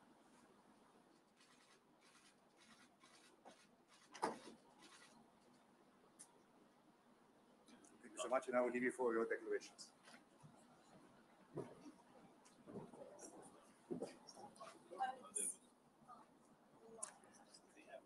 And it's my pleasure to now invite the Minister of National Defence for the Republic of Lithuania to take the floor. Dear colleagues, Inara and Hanno, a declaration of cooperation between the Baltic states is an important step forward in strengthening the air defense of the Baltic states. I welcome NATO's decision on the air defense rotational model. It is of exceptional importance for Lithuania. The rotational model will help to ensure a smooth transition from air policing to air defense. We work with our allies to implement the rotational model. Lithuania is ready to provide the needed infrastructure and host nation support. We invest in national air defense capabilities. Lithuania acquires additional NATO system. Also, over the next 10 years, Lithuania plans to invest about 142 million euros in the infrastructure of the Šiauliai Air Base.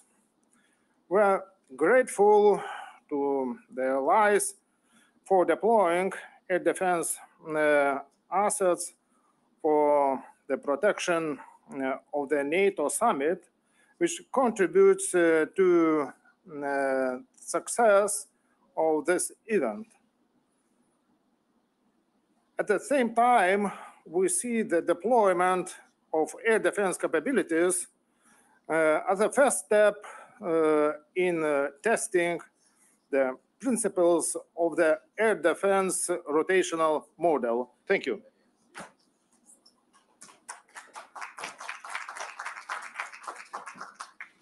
Thank you, Minister. And I'd now like to invite the Minister of Defence for the Republic of Latvia.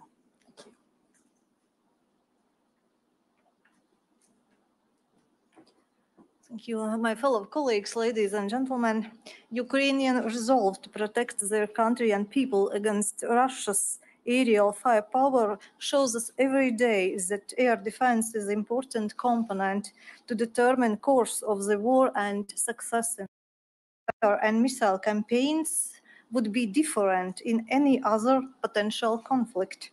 Given the circumstances, it's particularly crucial to step up national and collective efforts in boosting our air and missile defense capacity.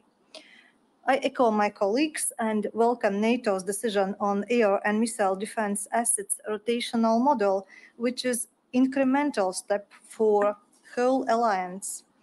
I am very glad that together with Lithuania and Estonia, we have reached another milestone in our close cooperation. Commitments highlighted in this declaration is our share to facilitate swift and prompt implementation of rotational model, as well as to host and contribute to NATO deterrence activities. Our trilateral achievements so far serve as a good example for our allies. We have already established opportunities for NATO and allies to employ our airspace. We are investing heavily in development of national air defense capabilities. Our intent is to increase defense investments, and it remains unwavering. Latvia stands ready to provide necessary infrastructure and host nation support for allied air and missile defense units, thus facilitating interoperability among our forces and exercising transition from air policing to air defense. We look forward to temporarily hosting Baltic air policing mission from Lielvārde Air Base.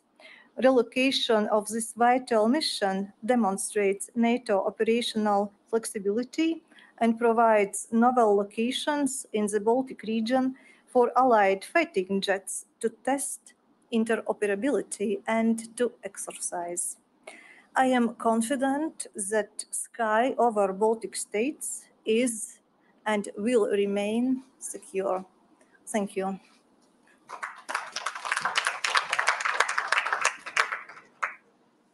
Minister, thank you very much. And finally, let me invite the Minister of Defence for the Republic of Estonia. Thank you. Thank you very much, dear Inara, Arvidas, journalist. Well, we all know how important air defense is. We see that every day in Ukraine, and it is clear that we have to see what we can do more in order to protect our people, our nations. And that declaration shows that the Baltic states are ready to do more and intend to continue cooperation on developing air defense. I'm very happy that a couple of weeks ago we agreed in NATO Ministerial the principle that there will be air defense rotational model. And this is why we now go to the next level, and then we try to start to implement that also, especially on the NATO's eastern flank. Estonia, of course, is ready to host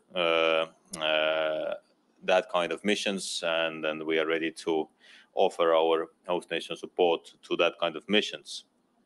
We have, luckily, in Estonia, a flexible legal framework in place to create the necessary airspace training areas, and these are in accordance with the NATO regulations for flight level. We have excellent cooperation with civil aviation, and we have already hosted NATO large-scale air operation exercises with allied air forces like Air Defender 23. Of course, we saw already many months back that there is an urgent need to develop air defense, and this is why we started to look for the options as long we don't have our own medium-range air defense, and this is why I'm very, very thankful to Spain for deployment of NASAM's surface-to-air missile defense battery to Estonia temporarily. It has given us valuable experiences, and we welcome other allies to follow their lead.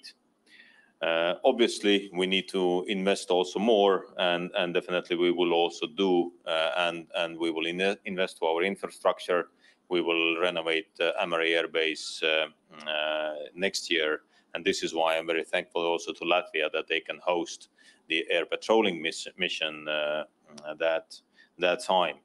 So we all understand why we are doing that. I truly hope that also our people understand that, and also our allies understand why it is so crucial also during the war in Ukraine to give the confirmation and certainty to our people that our airspace is protected. So thank you very much for all of you. I thank once again my colleagues, and we are happy to see that one extra initiative among Baltic states can realize, and I really hope that quite quickly. Thank you very much.